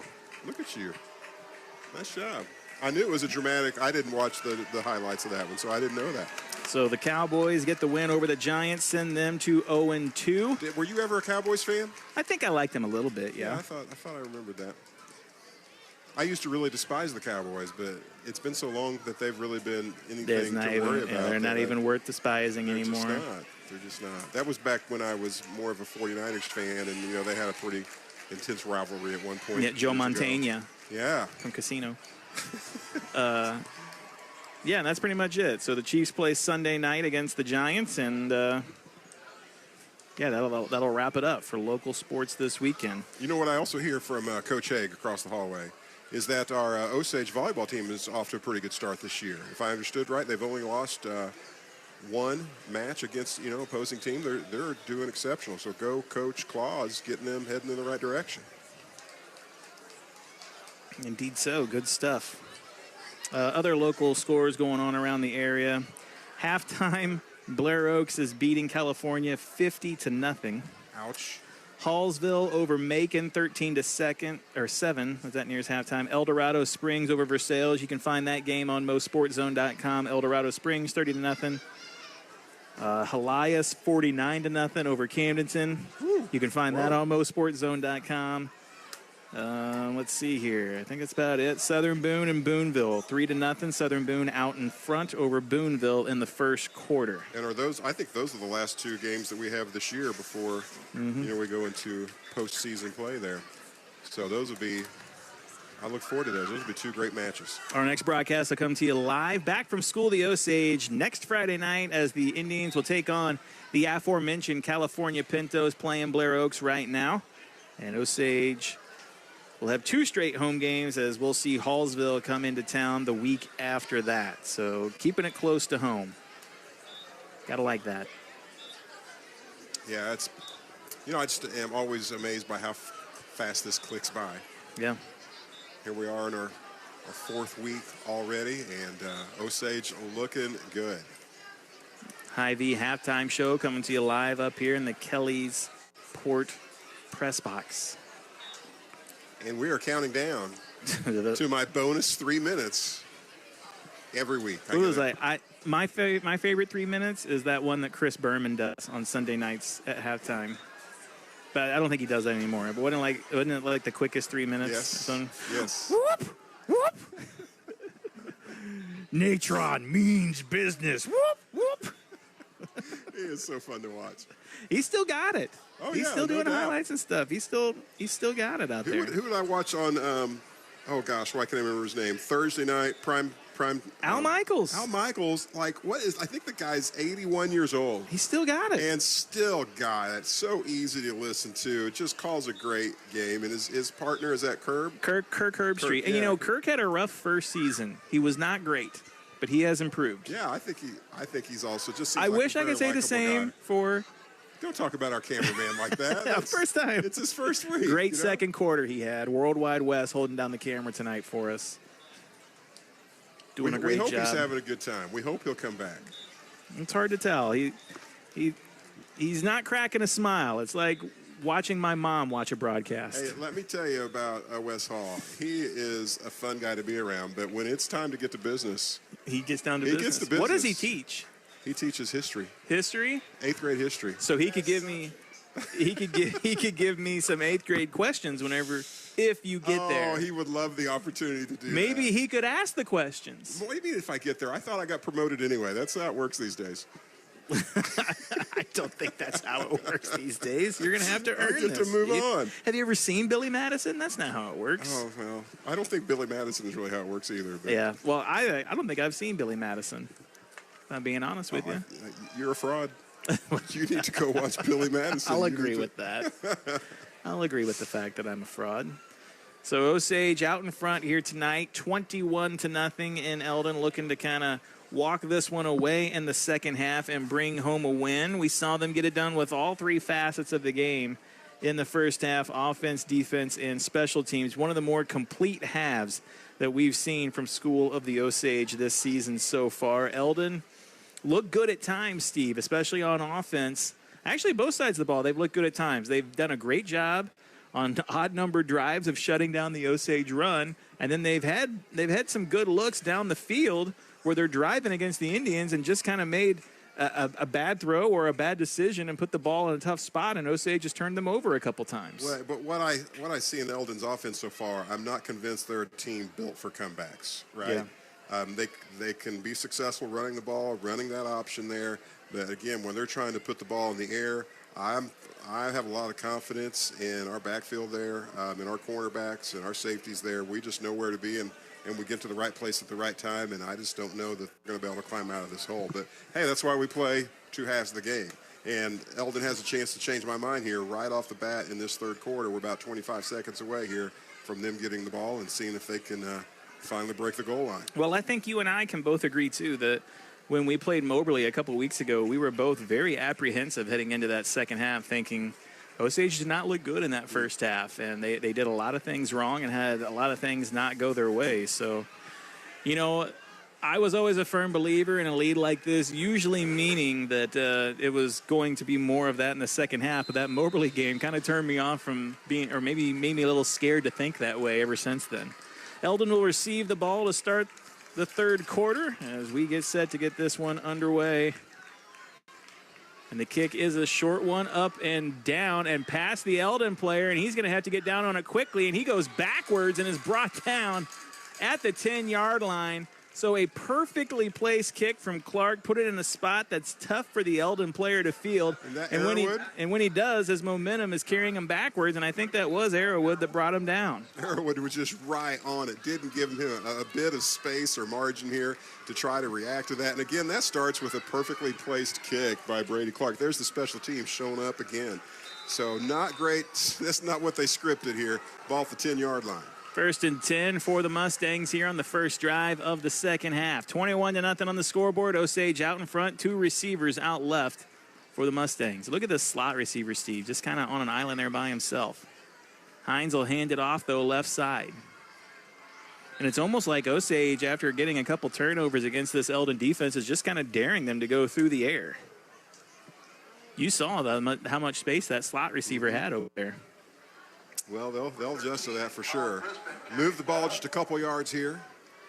Brisbane carries, picks up 3, makes it 2nd down and 7. Keeps the clock running here. Start of the second half.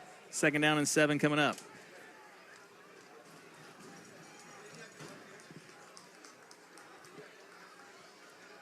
Hines, flanked by running backs. Will take the snap, hands this one off, trying to get the sweep out. Now into the second level, but slips and brought down after a gain of about 4. Makes it 3rd down and short. So a big play already here, 2 plays in for this Eldon offense. Yeah, against a little bit of that game I watched, Eldon versus Versailles, they were pretty effective at just kind of throwing the ball out there in the wing of the flats and making some gains out of that. We haven't seen much of that just yet. 3rd down and 2.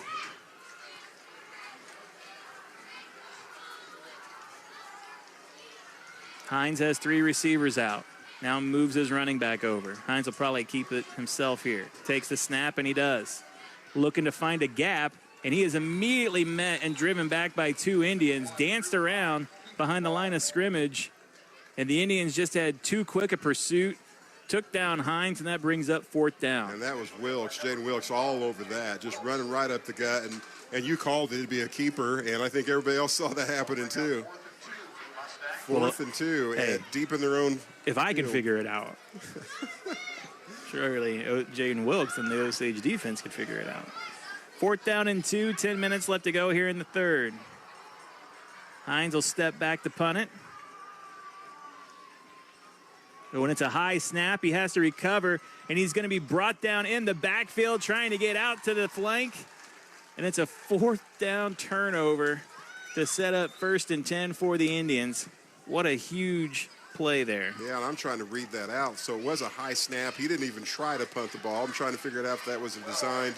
I just can't imagine that being a play. You're going for it on 4th down that deep at your end of the field. But not the start that the Mustangs wanted here to start this third quarter, with Osage with the ball at the 14-yard line of Eldon.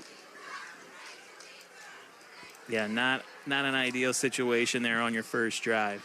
Trustee will take it. He hands it off to Arrowwood. Arrowwood waits for a hole to open up. Now advances forward, picks up about 3. So Osage starting this possession in the red zone. Ball just outside the 10-yard line here. Second down, and we'll say 7.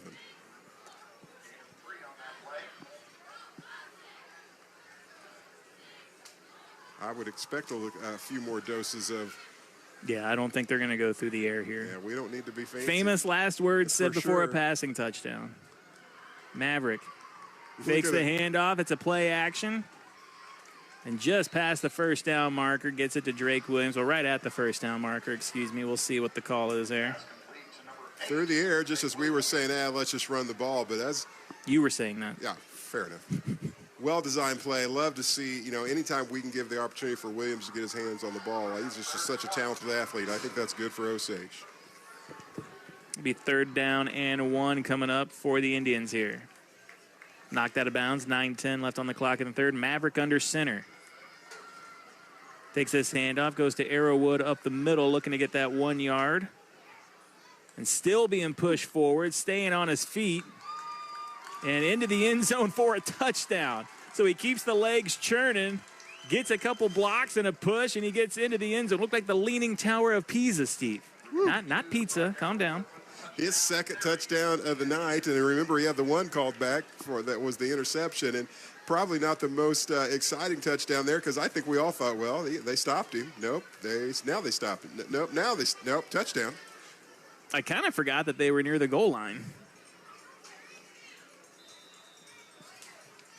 Brady Clark here, trying to make it 28-0.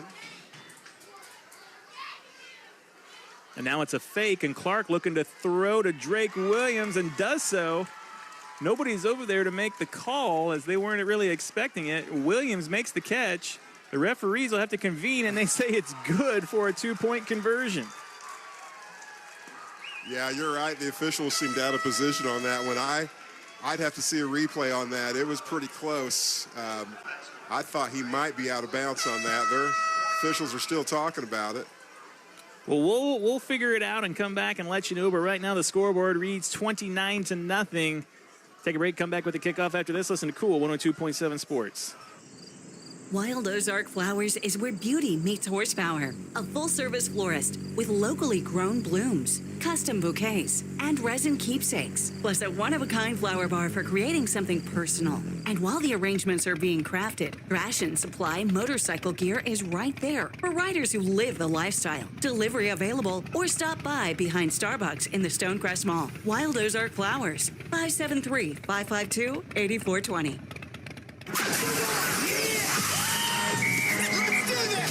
Let's get back to the action of Osage Indians football. Here's the call of the game on your Indians hometown radio station, Cool 102.7. Osage scores on their first possession of the 3rd quarter and then puts the 2-point conversion into the end zone to make it 29-0 on the fake extra point. Brady Clark to Drake Williams in the corner of the end zone. Have we tried that this year? It seems like that's you and I? The first 2-point attempt that I've seen from Osage. Yeah, I think that's... we just trust Brady Clark to make it, so I wonder what the motivation is for going for that, but we'll take the points for sure. I think sometimes you just want to practice something. You want to catch them off guard. Practice. We're talking about practice. Long kick, retrieved at about the 3-yard line and going the wrong way when he caught it. Trying to outrun people. And brought down at the 12. Another beautiful kick. And I just think Eldon just not respecting the leg of Brady Clark, Steve, as their returner is catching that, going towards his own end zone, and he has to turn around and try and make a play on it. Going to give Christian Herring the credit for that, but I tell you what, there was a host of Indians in pursuit there. Second time in a row that the Mustangs are just in a terrible spot here. And if you go back to maybe even the end of the half, when they were sitting on their goal line, it felt like, they've had really terrible field position here the last few possessions. 1st and 10, tight set. Maybe an option. They hand it off, going to the right side. Oh boy. Now getting into the second level and down the field. Certainly the biggest gain of the night so far for the Mustangs. One man to beat at the 20, the 15, and then brought down. And that is a lot of running there as Arrowwood tracks him down and makes the tackle, but certainly the biggest offensive play for the Mustangs tonight. Is that DeLong there with that carry? It sure is. And the young man's just exhausted. Just couldn't get away from Arrowwood. Nice pursuit by Brock. Flipping the field here. And I think that might be the longest play we've seen from either team in a game this season. And just that one play is probably their longest drive of the night. So another tight formation here as Eldon tries to tweak the offense a bit. Takes a snap. Hines will keep it himself. Now cuts back in. Brought down after a gain of about 7. Inside the 10. Mustang playing for a little pride here, trying to get back into this one, trying to crack that goal line here. A couple positive plays, starting with, what, a 70-yard game there by DeLong. Like to see Osage get stingy here. Keep him out of the end zone. Yeah, you're in a tough spot here inside the 10 now. 7:44 left to go here. Osage up 29-0. Eldon inside the 10-yard line. Hines with it. Takes the snap. Takes the handoff. Keeps it himself. I think he's going to get enough for a first down, so it'll be 1st and goal inside the 5. Yeah, ball right at the 3 there. And, you know, that's really the only way that I feel like Eldon's going to get back this game, by giving up big gains like that, running the ball, because they just haven't shown the ability to throw the ball and get those gains. But, man, we're going to give up stuff like that, and now we're trying to defend our goal line here at the 3-yard line. That's a tough task. And this is where, you know, defending that option play, that's a tough one here with 3 yards to protect. Hines back in the pistol. Tight formation outright. Takes a snap, hands it off, up the middle, into the end zone. Touchdown, Mustangs. Well, here they are starting with their, what was around the 10, 11-yard line on their own end of the field here. Around 90-yard drive in just a few plays, 4 plays or so, and they're on the board. We'll see what they want to do here with the extra point. Good drive there from the Mustangs. First time in the end zone tonight. 29-6 on the scoreboard. 7:04 left to go here in the 3rd.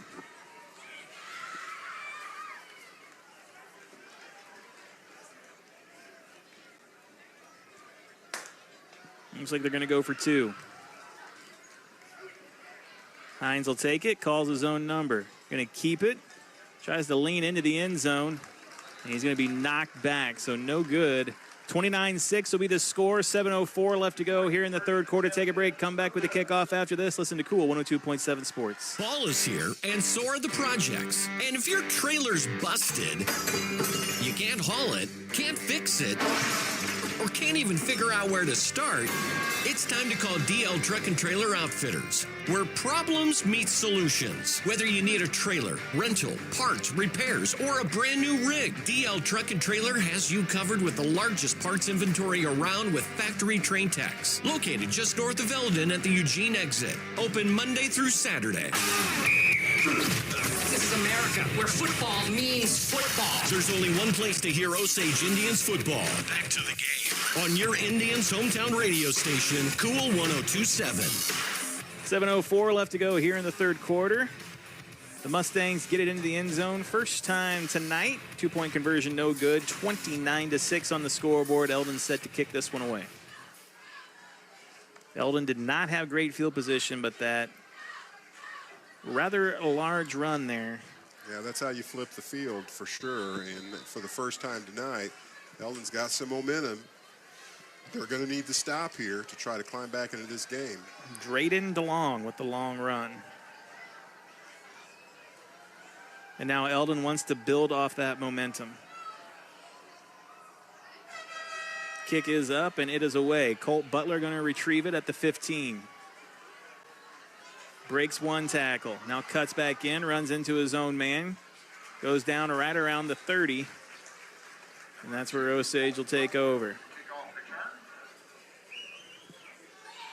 Osage just, you know, needing a good long drive here to kind of regain momentum, want to take care of the ball. The last thing you want to do is turn it over here and give You know, give Eldon more opportunities than what they need to have. Couldn't agree more, Steve. I think you want to run some time off this clock here. The thing about it, though, is Eldon at times has been really stingy and good against the Osage run. So we'll see if this defense has some motivation coming out here on this drive.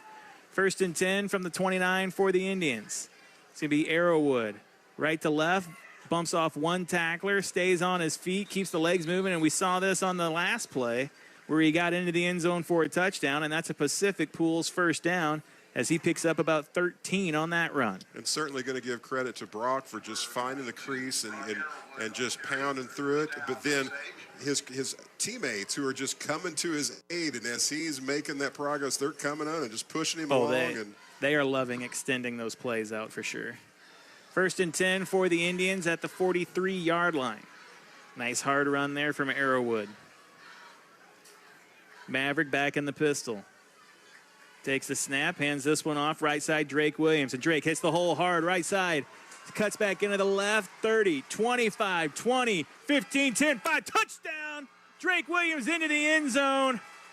And that is a 57-yard run for Drake Williams. And that's what you know can happen anytime that young man touches the ball. And though he hasn't had a lot of success so far this year, teams have done a pretty good job of stringing him out to the edge and out of bounds, but he found the crease, he kind of cut back up the field, and he is gone. He had it look like 3 Eldon defenders kind of I thought he was going to get tackled. Yeah. Him, you know? Little like, Secret Service. Make the tackle, or what are you doing here? Extra point pending, 35-6 on the scoreboard after that Drake Williams run. Steve wants to get a good look at this kick. Well, I just want to see what they think. Anything sneaky playing this time. Steve's not going to get fooled again. Snap is back, hold is down, kick is up, and it is good from Clark.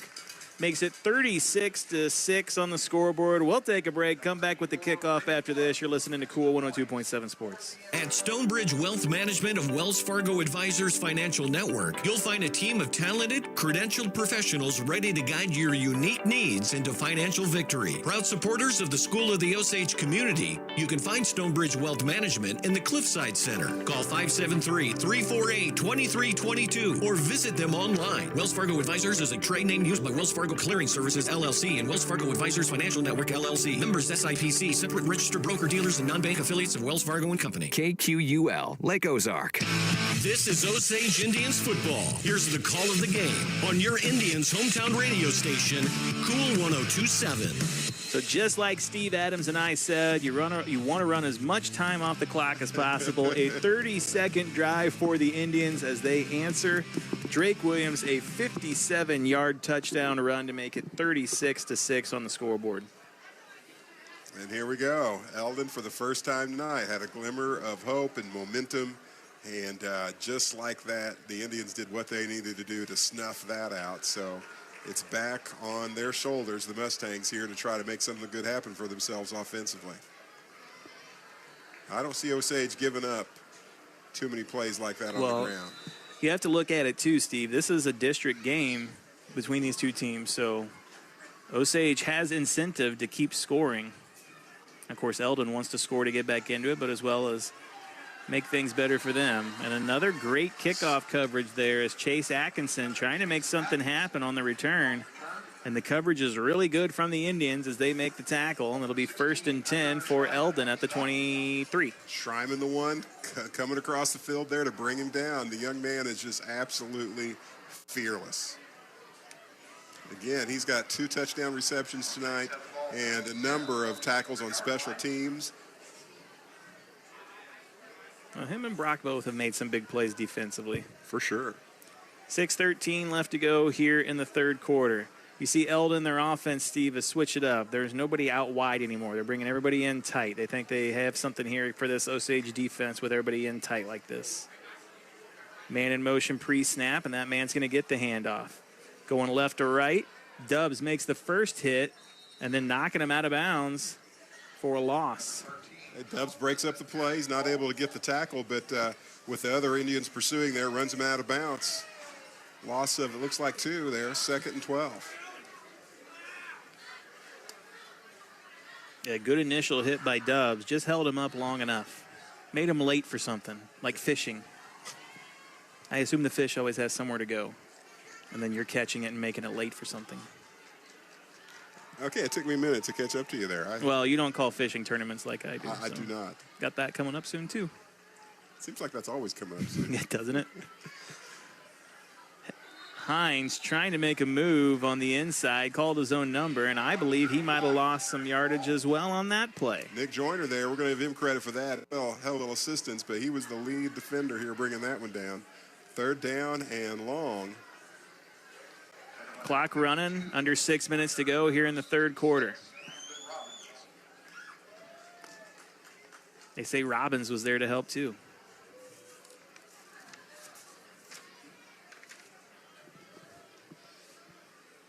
So 3rd and long for the Mustangs. 3 wide receivers outright. They went from being everybody in tight to spreading it back out here. But they're going to hand it off, trying to get something through the middle. And that is not going to do it. Back to the original line of scrimmage there. Landon Robbins on that, Nick Joyner, really just the interior of the defensive line. Holding their own here on this series. 4th down and 10. Eldon not able to get the progress and momentum they needed to have to sustain a drive.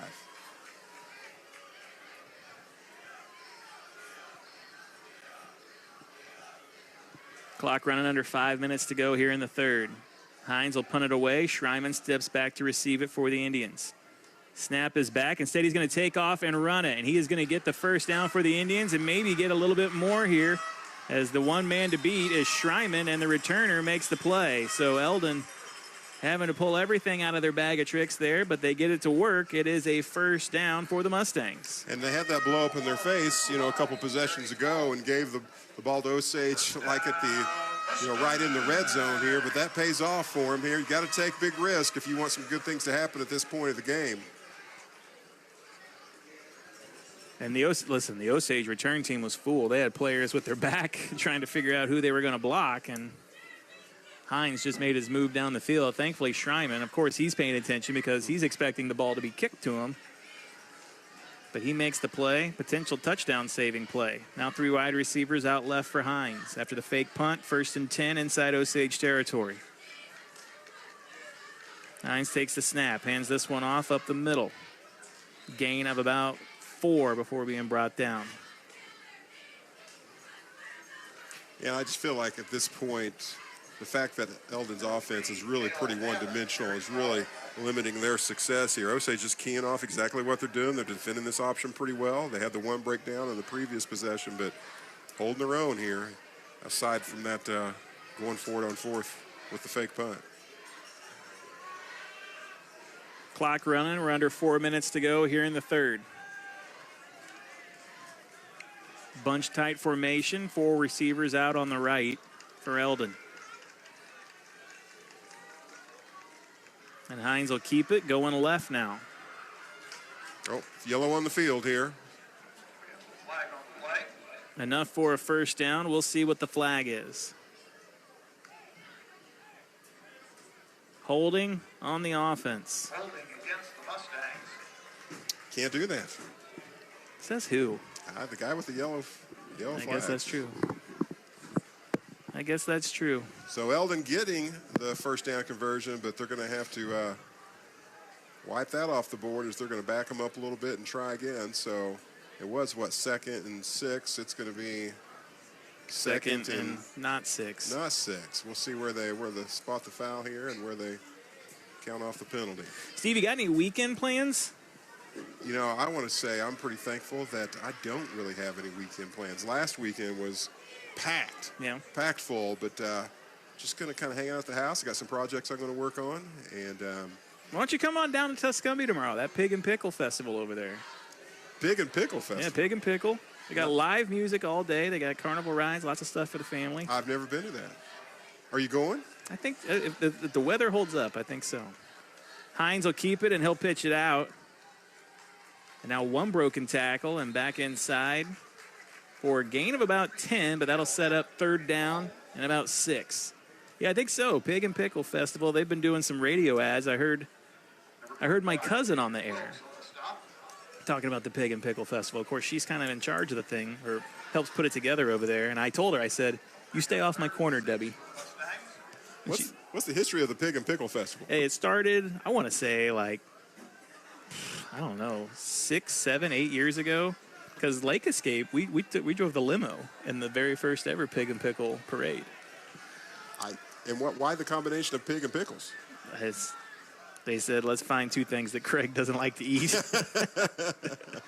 Motion man right to left. He's going to get the handoff, and a lot of contact over there right next to the first down marker. Brisbane with the carry. I think it's going to be enough for a first down. Well, it just feels like Eldon has decided we're going to use all 4 downs no matter where we are. Here we go. We might have somebody hurt on the sideline. Yeah, Brisbane looks like he's hurt. We'll take a break and see what's going on here. Back with more after this. 2:48 left to go in the third. Osage up 36-6. You're listening to Cool 102.7 Sports.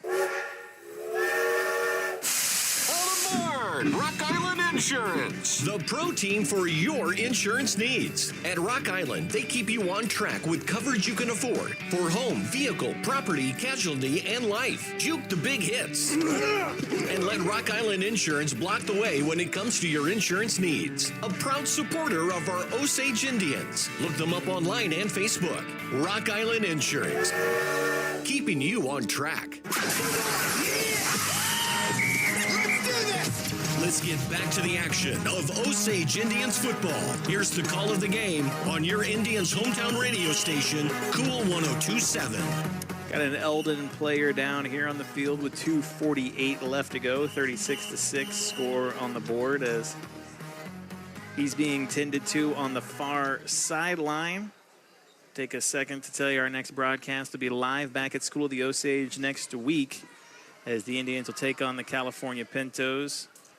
And then back-to-back home games as the Indians will take on Hallsville Indians right after that. And then we'll have 2 away games, Southern Boone and Booneville, before ending up back at home against St. Francis Borgia. What's your favorite local festival? I mean, Pig and Pickle's up there. I know that you're a big Bike Fest guy, but you thought that's because it's bicycles. Yeah, I felt really...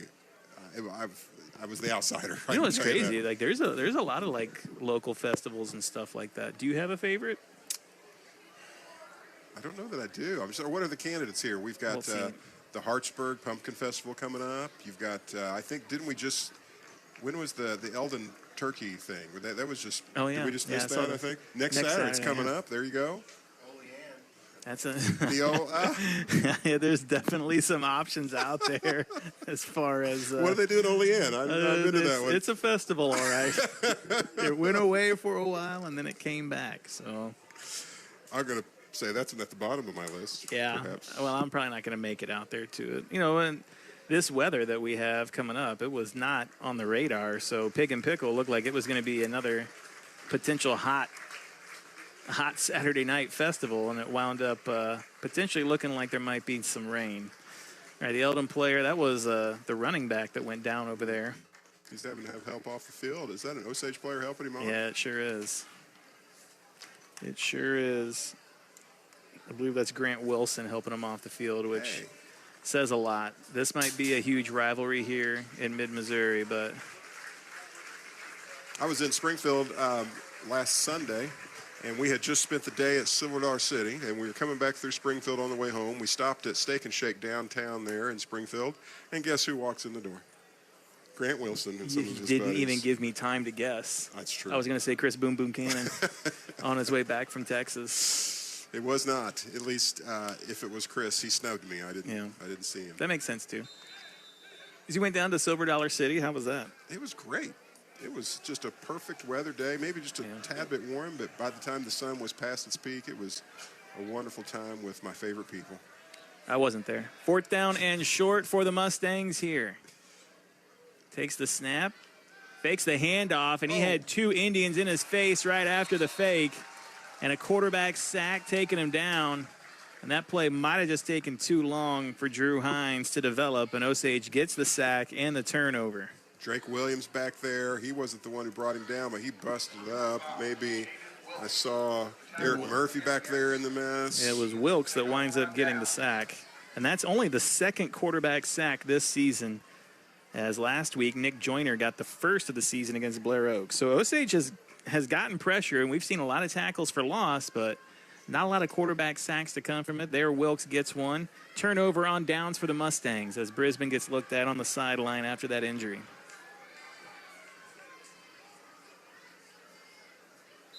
Hope he's okay. Pretty talented runner. Maverick, quick throw out to Drake, trying to get him out on the flats, and just might have thrown it just a foot out in front of him, Steve. Just led him a little bit too far. It looked like Williams just almost had his paw on it. There it is. But couldn't bring it in. If this was the 80s or 90s, Pee Wee Herman, word of the day, we'd all be going nuts, Steve. You see, kids, Pee Wee Herman's was... Or Groucho Marx. Let's go way back in time. Whoa. Groucho Marx had a word of the day. I don't know what age frame I need to explain that to. Drake Williams looking on the right side, now cuts back in. Knocked out of bounds, but past the first down marker. Right at midfield, just short, like maybe the 49-yard line, it looks like. Still on Osage side of the field. Yep, just shy of midfield there at the 49.9 yard line. But it's going to be a Pacific Pools first down as they move the chains. 2:33 left to go here in the third quarter. Good run there from Drake. He's hitting the hole hard, Steve, and hitting the hole with a lot of speed and momentum. Now Maverick, play action, looking downfield. Has to hang on to it, just could not get the routes to develop downfield. He takes the quarterback sack and a big loss. Lost right at 10 yards there with the sack. Trying to create some space, trying to use his legs to create some time there, and the Eldon pursuer just got to him. Couldn't make it happen. Here we go, second and, golly, 20 it says on the board. Yeah, he's rolling out. 2 is left, and that's just a tough throw to make. I think he wanted to get rid of it, but didn't really have anyone within the vicinity. It would have been a loss of down and yardage anyways with the grounding, so he decides to hang on to it. Now the handoff. Drake Williams, right side, hits the hole, breaks one tackle. Back to the line of scrimmage, keeps the legs churning near the first down marker. He's brought down. Good run there from Drake Williams. Getting all that loss back and about 8 yards more. We're looking at, let's see, 3 yards away from third down and 3. Yeah, third down and 3. Osage into Eldon territory with that run. 90 seconds left to go here in the third quarter. Schreiman isolated out left. Maverick in the pistol. Takes a snap, hands this one off to Arrowwood. Arrowwood, patient, trying to find the hole. Here comes the flag in. Thrown here behind the line of scrimmage. You would think that's probably holding, but I haven't seen a signal yet. Horse collar. That's a callback. First half. Holding on the offense. Interesting decision here for Eldon. They're going to decline it, so that will make it fourth down for him. Is that you, Steve? No, I left my horn home tonight. Is that you, Wes, blowing that horn? That's your belly? I'm sorry. What? He said he had the chicken nachos earlier. Oh, man. Fourth down and 3 coming up for the Indians inside Eldon territory. Clock running, almost a minute left to go here in the third. Maverick back in the pistol. Probably maybe a hard count here, Steve. Hard count. Over to Schreiman, making him make a play. Cuts back in, and he's knocked down. And here comes the flag, but it is a first down for the Indians, and now another flag. And that's going to be probably that leading with the helmet there, personal foul, unnecessary roughness. That's my prediction there, but he had the first down, and it was a heck of a pop, and it was really kind of, I think, a bang-bang play. Schreiman kind of cut back and really just ran right into the collision between two players there, but flag is thrown. I wonder if they're going to get Schreiman for, targeting. I said I wonder if they were going to maybe take Schreiman off the field here for that play. I don't know what the policy is on that. Yeah, he's going to come off the field after that hit. Just kind of making sure that everything's... Nope, he's going to go out there and line up. Just like I said. It just doesn't matter anymore. This camera person's showing all my mistakes. Come on. Now they're going to know that I'm wrong because you're showing the truth out there. Camera person. World Wide West. 1st and 10, just outside the red zone now for the Indians after that penalty on the Mustangs. Maverick takes the snap, rolls out to the right, looking for Schreiman. There's the double move, the hitch back. Hunter goes up and makes the catch. Touchdown, Indians. Could you run a route better than that? I mean, that was just a beautifully run route, and you can tell that's just, the chemistry between the quarterback and the receiver is just practice and just beautiful to watch there. I mean, you watched it play out in real time there. Maverick rolling out to the right, and it looked like it was just going to be a quick out from Schreiman, but he spins back towards the end zone, gets his 3rd touchdown reception of the night to make it 42-6, extra point pending.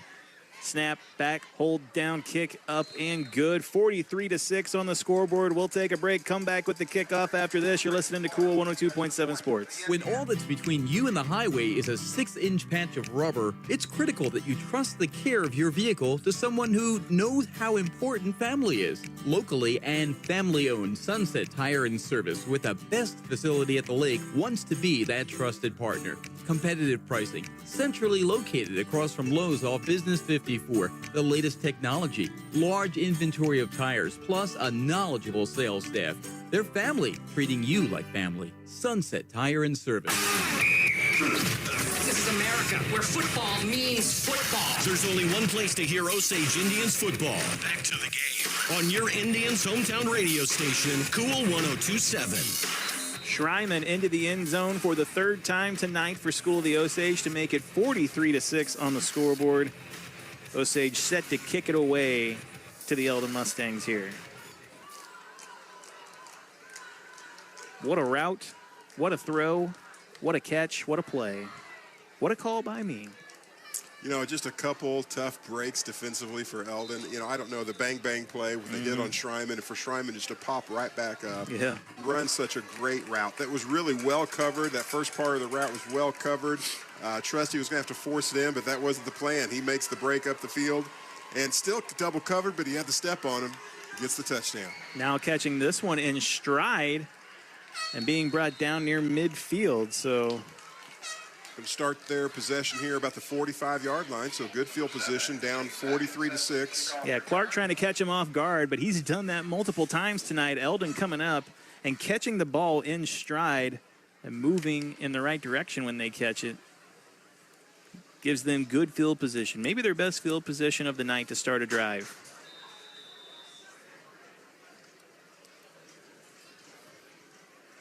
Clock running, 30 seconds left to go here in the 3rd. 3 wide receivers out. Hines takes the snap, looking to throw. Steps up in the pocket, now tosses it deep over his man's head. Falls to the grass, and almost said turf. Robert Dubbs with the coverage there. Just really perfect position. They were trying to force something that wasn't there.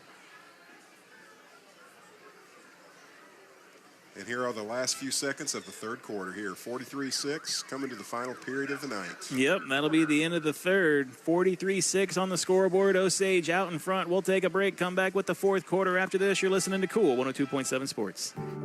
At Central Bank, we've brought the home loan process closer to home. All of our lending decisions are made locally, right here in your community. So you get quick answers and loans that are tailored to meet your needs.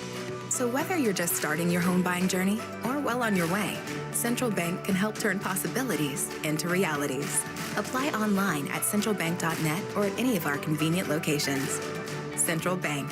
We do banking better. Member FDIC, Equal Housing Lender. Years ago, I established a name synonymous with honesty. And today, Honest Abe's Home Services carries that torch. Ensuring your home safety with certified and insured professionals. Was the last handyman tinkering with your cottage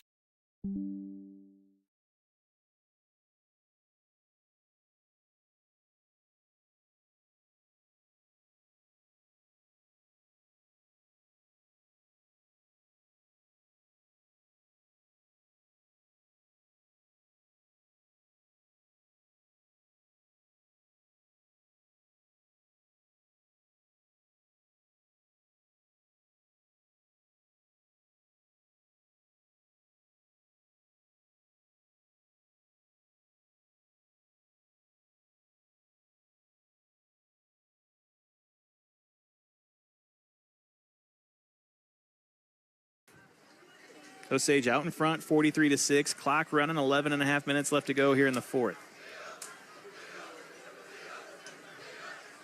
3 wide receivers out for Hines. This is 2-down territory right at the 50-yard line. Man in motion. Hines will take it, calls his own number up the middle. And he's going to be brought down just short of the first down marker. Half a yard maybe. But I think the whole field at this point is fourth down. Could you imagine? Oh, okay. The whole field is fourth down. The whole field is fourth down. You got fourth and 99.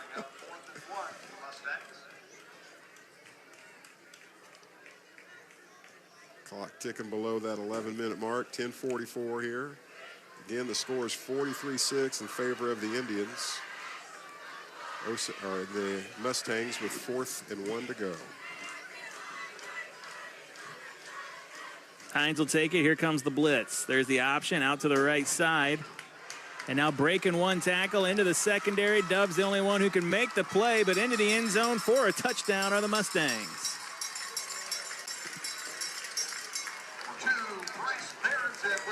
That's the one thing they can do. That's the one and I tell you what, I thought Ethan Wall did a pretty good job of setting the edge there, forcing the quarterback to make the decision. He makes the toss, and we just had no one out there to cover him. And so he had the step, and he's shown if he has the step, he can disappear in a hurry. Yeah, the in-arena announcer said that was Bryce Berensden that scored the touchdown.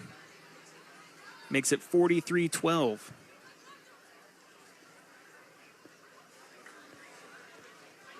Eldon really hasn't had many sustained drives other than just some big plays, right? And there's one of them. We're going to go for 2 here. Takes a snap. Hines will keep it himself. And he's going to be stopped short of the goal line. But that'll get him to within 31, which will stop the continuous clock. So we'll take a break, come back with the kickoff. Osage will get it back here unless Eldon onside kicks it. You're listening to Cool 102.7 Sports. Whether it's a car accident, storm damage, or a fire, when the unthinkable happens, it doesn't matter if you've saved money in 15 minutes. In this moment, it doesn't matter if your neighbor has the same insurance you do. In this moment, what matters is that your independent agent and the company that stands behind them have you covered. Mills & Sons Insurance and Auto Owners Insurance. The no-problem people. At 2701 Bagnell Dam Boulevard. Call us at 365-2002 or visit our website at millsinsurance.com. We're on your side because life happens. KQUL, Lake Ozark. Let's get back to the action of Osage Indians football. Here's the call of the game on your Indians hometown radio station, Cool 102.7. 10:21 left to go here in the fourth quarter. Bryce Berensden puts it into the end zone on the long fourth down run, but that makes it 43-12 on the scoreboard. Osage out in front. Osage really dominating this one from the first tick till now. The bright spots for Eldon are a couple big running plays, and that being one of them here to get it into the end zone. Eldon unable really to stop Osage on a consistent basis, either on the ground or through the air. Kick is away. Drake Williams will field this one at the 13. Looking to get a block. Gets to the outside, breaks one tackle. Now dragging a defender. Out of bounds, gets to about the 38-yard line there. Good hard return there from Drake Williams. Again, kind of surprised the Mustangs are giving Drake Williams an opportunity to return the ball. He hasn't had many chances like that this year.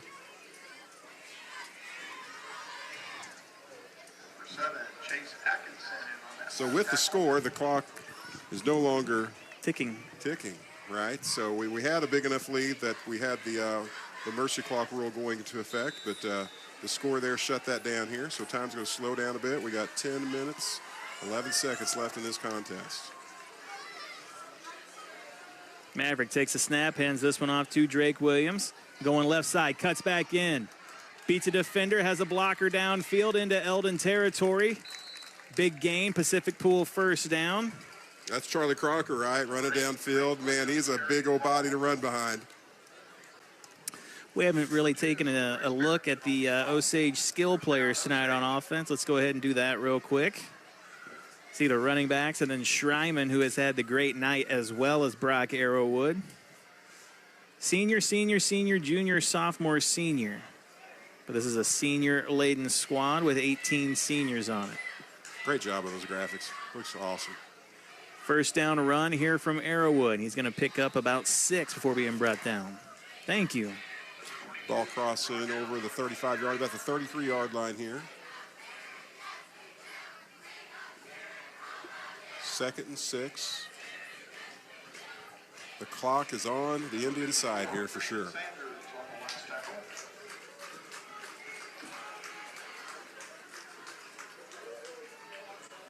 Coming up on 9 minutes to go here in the 4th.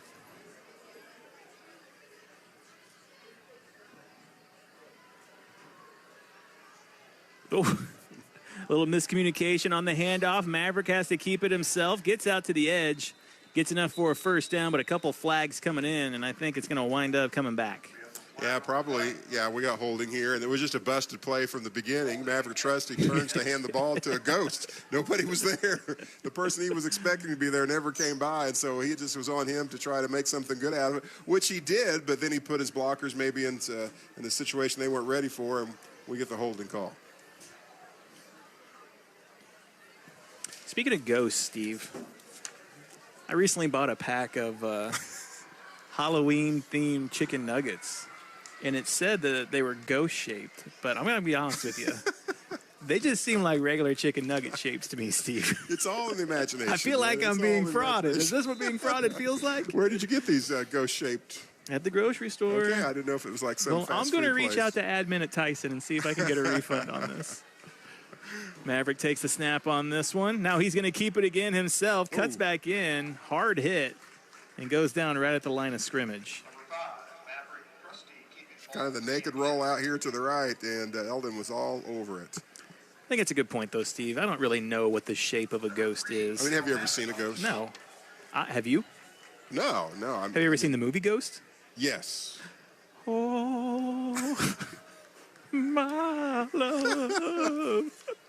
Please don't look at me like that when you sing that song. What am I supposed to look at? Look at Wes. Okay. We're not there yet. All right, 3rd down and long for the Indians here. 4 wide receivers out for Maverick. He'll take the snap, rolls out to the left. Gets it over to Butler. Bring it down? Yeah, Butler couldn't quite bring that one in as he and Ethan Wall were kind of taking up the same real estate there, Steve. That would have been a tough catch, but Yeah. Butler goes up to try to get it and gets his hand on the ball, but as he's coming down, there was some contact and just broke the ball loose. So now we're looking at 4th down and about 15. 14, the board says. Right. This is a weird spot of the field for the Indians to be in. You're probably looking to punt it from here. I wouldn't mind seeing, we've seen Maverick just kick it away, but just a little pooch kick here. I said last year, coffin corner. Nobody does it anymore, Steve. But then you really put the onus on the referee to make the call on where the ball went out of bounds, and you get into a whole heap of trouble You're there. talking yourself out of this. Yeah. Instead, the Indians are going to go for it on 4th down. Maverick throws it out and looking for Schreiman over on the edge, but a great defensive play for the Mustangs, as I believe that was Damian Fisher over there, knocking that one away, and it's a 4th down turnover.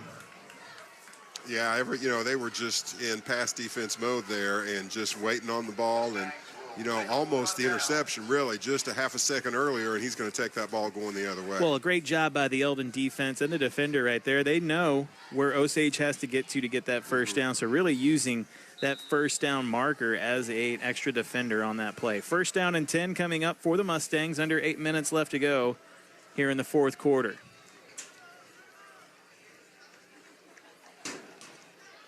Hines takes the snap. Now he's going to keep it. He's hit and knocked back. I believe the ball may have come out, Steve. Christian Herring on the tackle, just getting a hold of him and ripping him to the ground. And we no indication of what's happening here. Referee's going to talk about it. They're going to say, what time's the Creamy close? What about Eldon Drive-In? No, McDonald's, only place open here. 2nd down. I'm surprised you even know the names of these places. I lived here for a while. Yeah, but you don't stop for food. Well, now that Taco Bell's closed up here. Definitely not. You know, there's other people in my life that have a much bigger trump card than you do as far as making me stop places. What? I know, you're number 2. Okay. And then there's a young lady at home. Kelsey, he won't feed me. You're going to get me in trouble whenever I get home. She's going to wait up and be mad at me. Hines will take the snap. Hands this one off, trying to get the sweep going. But Osage sniffs that one out. Tackle for a loss. All kinds of Indians there in the backfield breaking that one up. Third down. Oops, sorry, go ahead. Yeah, I was going to say the same thing. You're going to say third down and a whole lot. We're going to say maybe 14. See what they put on the board. 13, of course. Come on now. Let's get on the same page. Giving Christian Herring the credit for that one. Couple plays made by him now. Sure. Clock breaking 7 minutes here. 6:55 left in this contest. Eldon has the ball. Third down and 13. Ball at what? The 39. 39, yep. Hines takes the snap, looking to throw. Rolls out, now comes back, trying to set up the screen. A lot of contact over there. I think that's going to be pass interference on Wilkes, as he was just trying to kind of blow that screen up and just made a lot of contact before the ball ever got there. Yeah, a little early there. Officials talking it out. A lot of faith being put in the offensive line on that one, though, Steve. You roll the quarterback out to the right, you get everybody moving that way, and then you bring the screen back to the left. Picking the flag. I was just curious about what the rule is. Like, if the ball is thrown behind, if the receiver is behind the line of scrimmage, are they protected from pass interference? Maybe. Maybe be some kind of rule on it, yeah. Because you don't see that at the upper levels a lot, the pass interference on, like, the screen or anything. Right. So they do pick up the flag, and now it's going to be 4th down and long for the Mustangs. 6.5 minutes left to go here in the 4th. Hines will step back, and he's going to kick this one away. And it's a pretty good kick from Hines. Going to take a good Eldon bounce. And Schreiman just going to have to lay down on it as he kind of fumbles it, trying to come up with it. Osage will take over. The young man wanted to pick it up and bring it back. He did. For sure. So 1st and 10 for the Indians now, 43-12. And again, these two teams coming into tonight, 1st and 2nd place, respectively, Class 3, District 7. So a win here tonight for the Indians will flip-flop that and put them at the top of the district standings. I got an idea. Off-season, whenever it happens, we should enroll in some kind of a training program to be officials. Oh. Not necessarily for the whole goal of being official, just to learn the rules better. That would be better. And yeah. we could make a whole, like, series. I mean, that would be entertaining, don't you think? We'll make a series out of it. Yeah, I'm down. Be fun. I'll talk to my people. Maybe World Wide West could come film it for us. Run up the middle, Arrowwood now cuts back. Looking for a block downfield, gets past the 1st down marker, just absorbing contact, Steve. I think Arrowwood's liking getting hit by these Mustangs. He just won't go down. Just refuses. Seeking it out. That is a Pacific Pools 1st down and a great run from Arrowwood, as he has had a heck of a game here tonight. Ball at what, the 34-yard line, 1st and 10. Clock coming down to about 6 minutes left in this contest. Score 43-12 in favor of the Indians.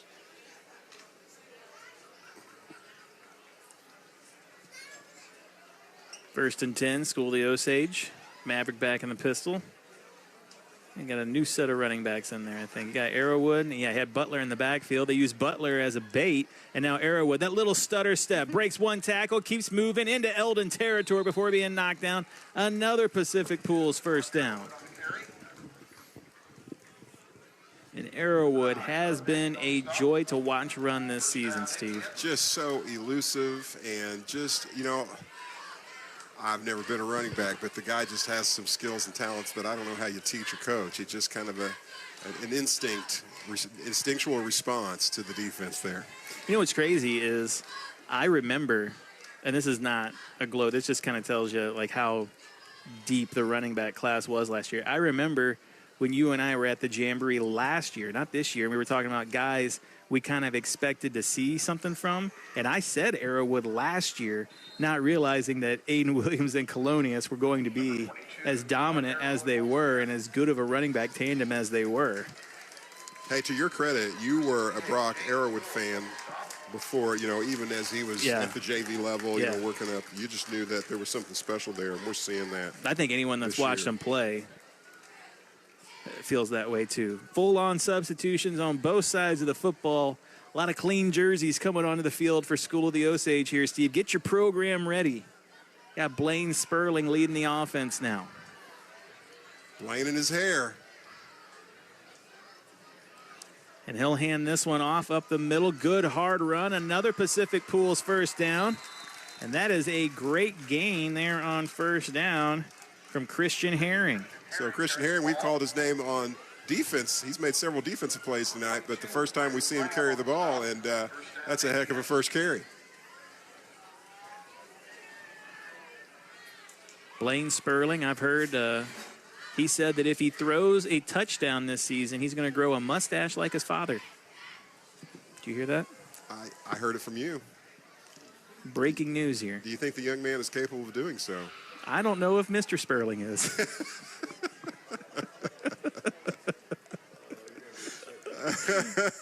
Handoff up the middle once again, and great between the tackles running. Good blocks up front, and that's Herring with another Pacific Pools first down run into the red zone. And we're getting a little preview of perhaps a JV contest here with the substitutions. The two JV squads play Monday night. Yeah, that's right. In fact, did you hear there was Eldon Osage playing last night, middle school-wise? 7th grade got most of their game in. Got all stormed out. Oh, really? Yeah. It did get crazy there for a while. Worldwide West over there, he was there. He was running the clock. Wow. Got shut down. Yeah.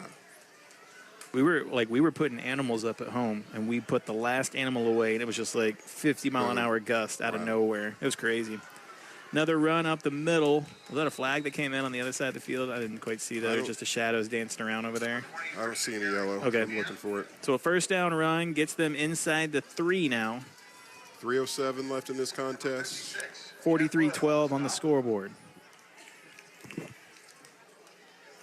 And then my weather app on the iPhone shows thunderstorms and rain for the next 7 days now. I tell you what, my yard I'm gonna have to mow again. What's left of everyone's yard could use it, yeah.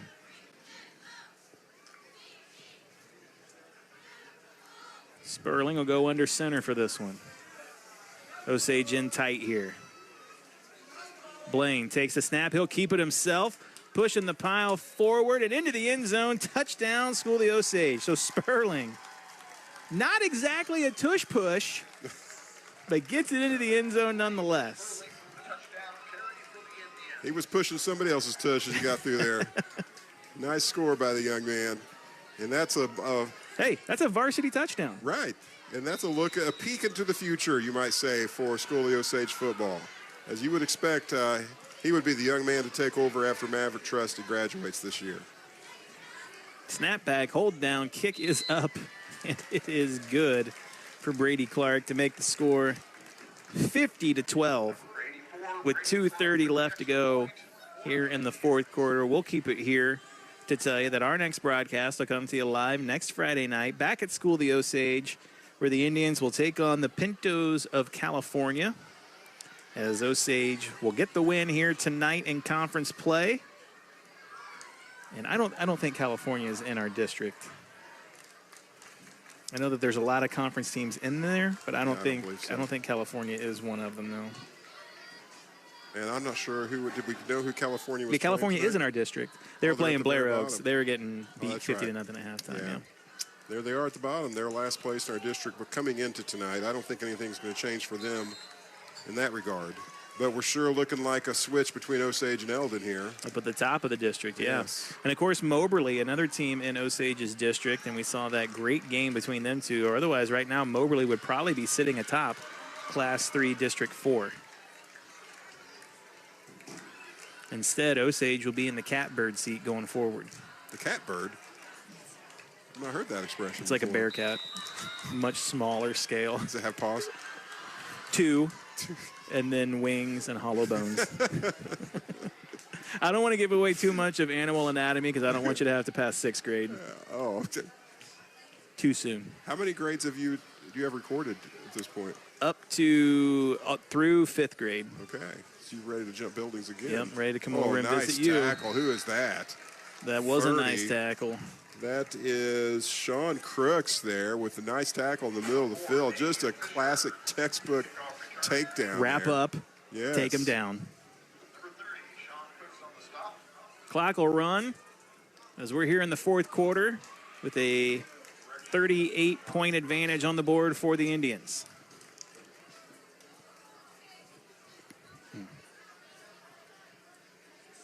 First and 10, both teams have substitutions all over the field. Like I said, just a little glimpse into Monday night's junior varsity game here. Takes a snap, fakes the handoff, and brought down immediately. Colton Up there with the takedown. 77, Colton Up senior there, getting his name in the stat book. I tell you what, we are usually not great at saying the names on defense, but now with these subs in here, we're going out of our way, Steve. Going out of our way to get it right. But good for these guys, getting themselves in the stat book like that. You know, we're keeping the cumulative stats for each part of the team, so these guys are going to have their name on our stat sheet, Steve. Forever and ever. They have no idea how fortunate they are. They're like, wow, Steve and Craig. Oh, another great hit. Who's that? Is that 20 again? Yeah, it's Christian Herring there. Maybe we're going to be saying his name a lot on Fridays here in the future. He's a junior, so we'll get to have him come back next year, and I think we're going to be better for it. Has him listed here, 5'10", 165. He plays bigger than that. Yeah, he does. 35 seconds left to go here in the fourth quarter.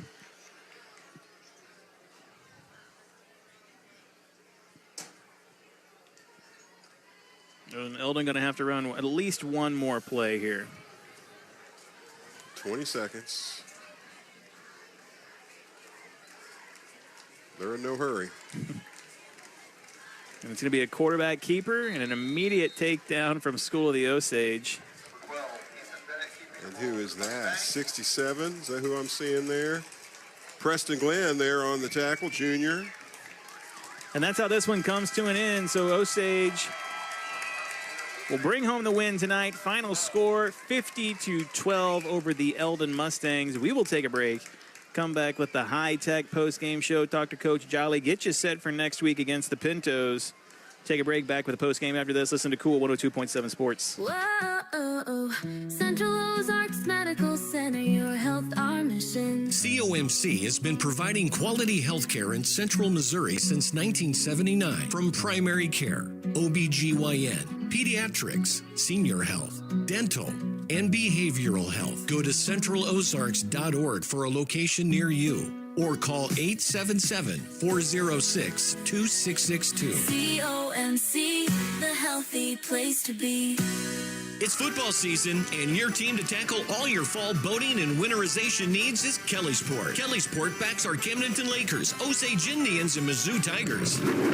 Your trusted dealer for Regal, Bennington, Tiara, Grady White, and Ski Naughty. Kellysport handles new and pre-owned inventory, offers financing, storage, insurance, and the best care since 1977. Walk into the end zone with ease when Kellysport leads the way. Look them up online or come in for the best customer service at the lake. In a world where the real estate market is tougher than the gridiron, count on the play calling from Coach Matt Shrimp and the Berkshire Hathaway team. Winners never quit and quitters never win. When the deal is on the line. The inches we need are everywhere around us. Count on Coach Matt Shrimp and the Berkshire Hathaway team to deliver the results. It's game time. Touchdown! Matt Shrimp and Berkshire Hathaway Home Services, Lake Ozark Realty.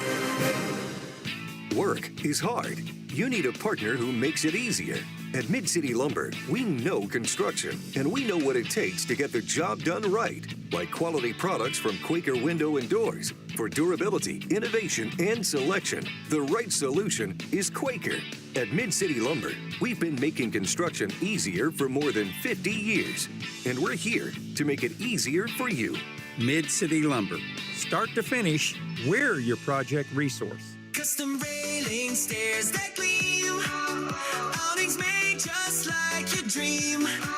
American Sun controls the name. Since 1985, they lead the game. Screen enclosures keep bugs at bay. Enjoy your summer every day. Family owned and local too. American Sun Control. Made for you.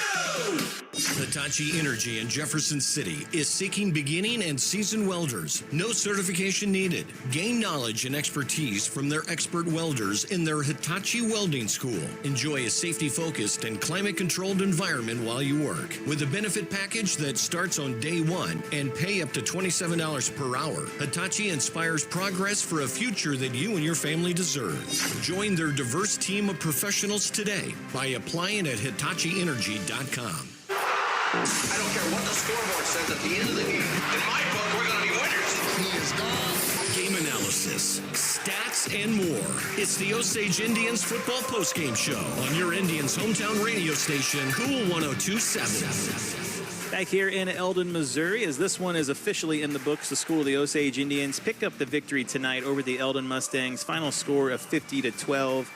Our Wi-Fi and everything going out here, so we don't really have full-on stats for the post game, but there were quite a bunch of them for School of the Osage tonight. We talked about, Steve, at the Hy-Vee halftime show. We talked about how Osage got it done with all three facets of the game, and they kept that going in the second half tonight, getting it done with offense, defense, and special teams. Eldon got on the board a few times, but it wasn't sustained drives. You mentioned it yourself. They really only got on the board just busting out the big plays and scoring very quickly off those big plays. Yeah, I thought, a couple strengths of Eldon here. They kind of slowed us down on the run early in the game. I was surprised by that. It took us a couple drives to get that going. But once Brock Arrowwood kind of got his groove, it's hard to get him stopped. And then the same for Williams there, Drake Williams. But again, it all started with throwing the ball through the air, right? Maverick Trusty working his magic. Again, we have Hunter Schreiman with 3 receiving touchdowns tonight, right? Man, the young man just had an outstanding evening. Osage dominated every part of the game, and I was hoping we would see that. I was hoping that we would have kind of a breakout kind of game for Osage after 3 tough contests. They've worked hard to get to a moment like this, and I'm glad it came to them. Indeed, and of course, coming into tonight, coming in second place in district, knowing what you have to do, taking on Eldon here, who came in tonight as first place in the district, and then kind of just dominating on both sides of the football and getting the win. We talked about in the pregame, we were hoping that we could come into tonight and really see where the Indians were, because it was just kind of tough to figure out after those first 3 games. Well, sure, because we were somewhere between Blair Oaks, state champ, and 2 teams that hadn't won a game. So where do we land there? Well, now we know a little bit more, okay? And, of course, Eldon they're at a place where they've got to revisit where they're at. There's been some times here in the last couple of years where they lose to us and then they go on have a string of losses. We are sitting really pretty good here coming in for the next couple games at least. Got Coach Hess joining us here for the post-game show. Take a quick second to let you know that our next broadcast will be back home at School of the Osage next week against the California Pintos, as we'll have back-to-back home games against California and Hallsville. Now, Coach Hess joining us here for the post-game, and we were just saying right before you came up to join us that Osage, really tough schedule to start the season, but that seems to be what Coach Jolly likes, is getting these tough teams on the schedule. But tonight kind of felt like a get-right game for the Indians on both sides of the football. Yeah, well, first of all, it's a long trek up here. Holy cow. Yeah, you're a little winded. Oh, my goodness. Bolivar to start out. Moberly, tough game. We won with a game-winning field goal. And then Blair Oaks, it's tough. So, the message this week to the guys was, at some point we're going to have to, put it all together and play complementary football and, good defense, good offense, good special teams. And we had some breakdowns this game that we still are disappointed in, that we got to get fixed.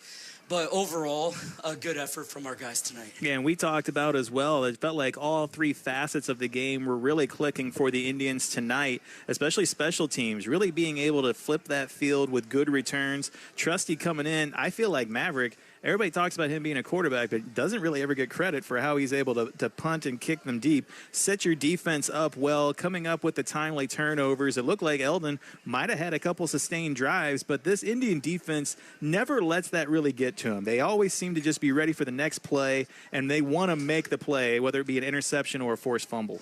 Yeah, well, first of all, the first part of that question, Coach Jolly and Coach Butler do an awesome job in our practices of setting aside time to work on special teams. I think all situations that we could face in a game.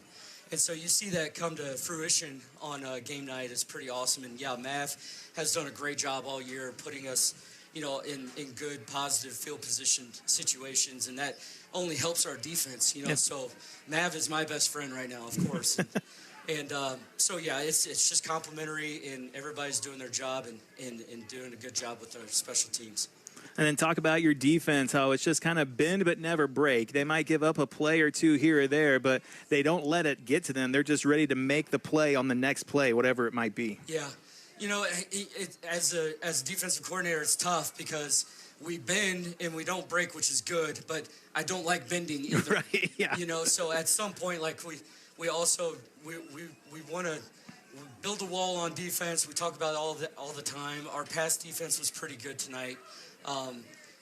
Keeping them, if we're going to bend, we can't keep them, we can't let them get in the end zone, and we did that a couple times tonight. So we still got things that we got to work on, but better performance tonight from what we've experienced the last few weeks. Yep, got right tonight. Likely going to be first place in district after tonight, since we were second and Eldon was first. And now it's just a matter of, you put that target on your back as you head forward after a successful last season and probably being first overall in district. So it's just a matter of keeping teams at bay starting next week with California. Yeah, we can't let our guard down at all. We just got to go into every game like we're the underdog, and we've always got things that we can improve on, and we focus on those things and not let the things that we're doing well, take a step back either.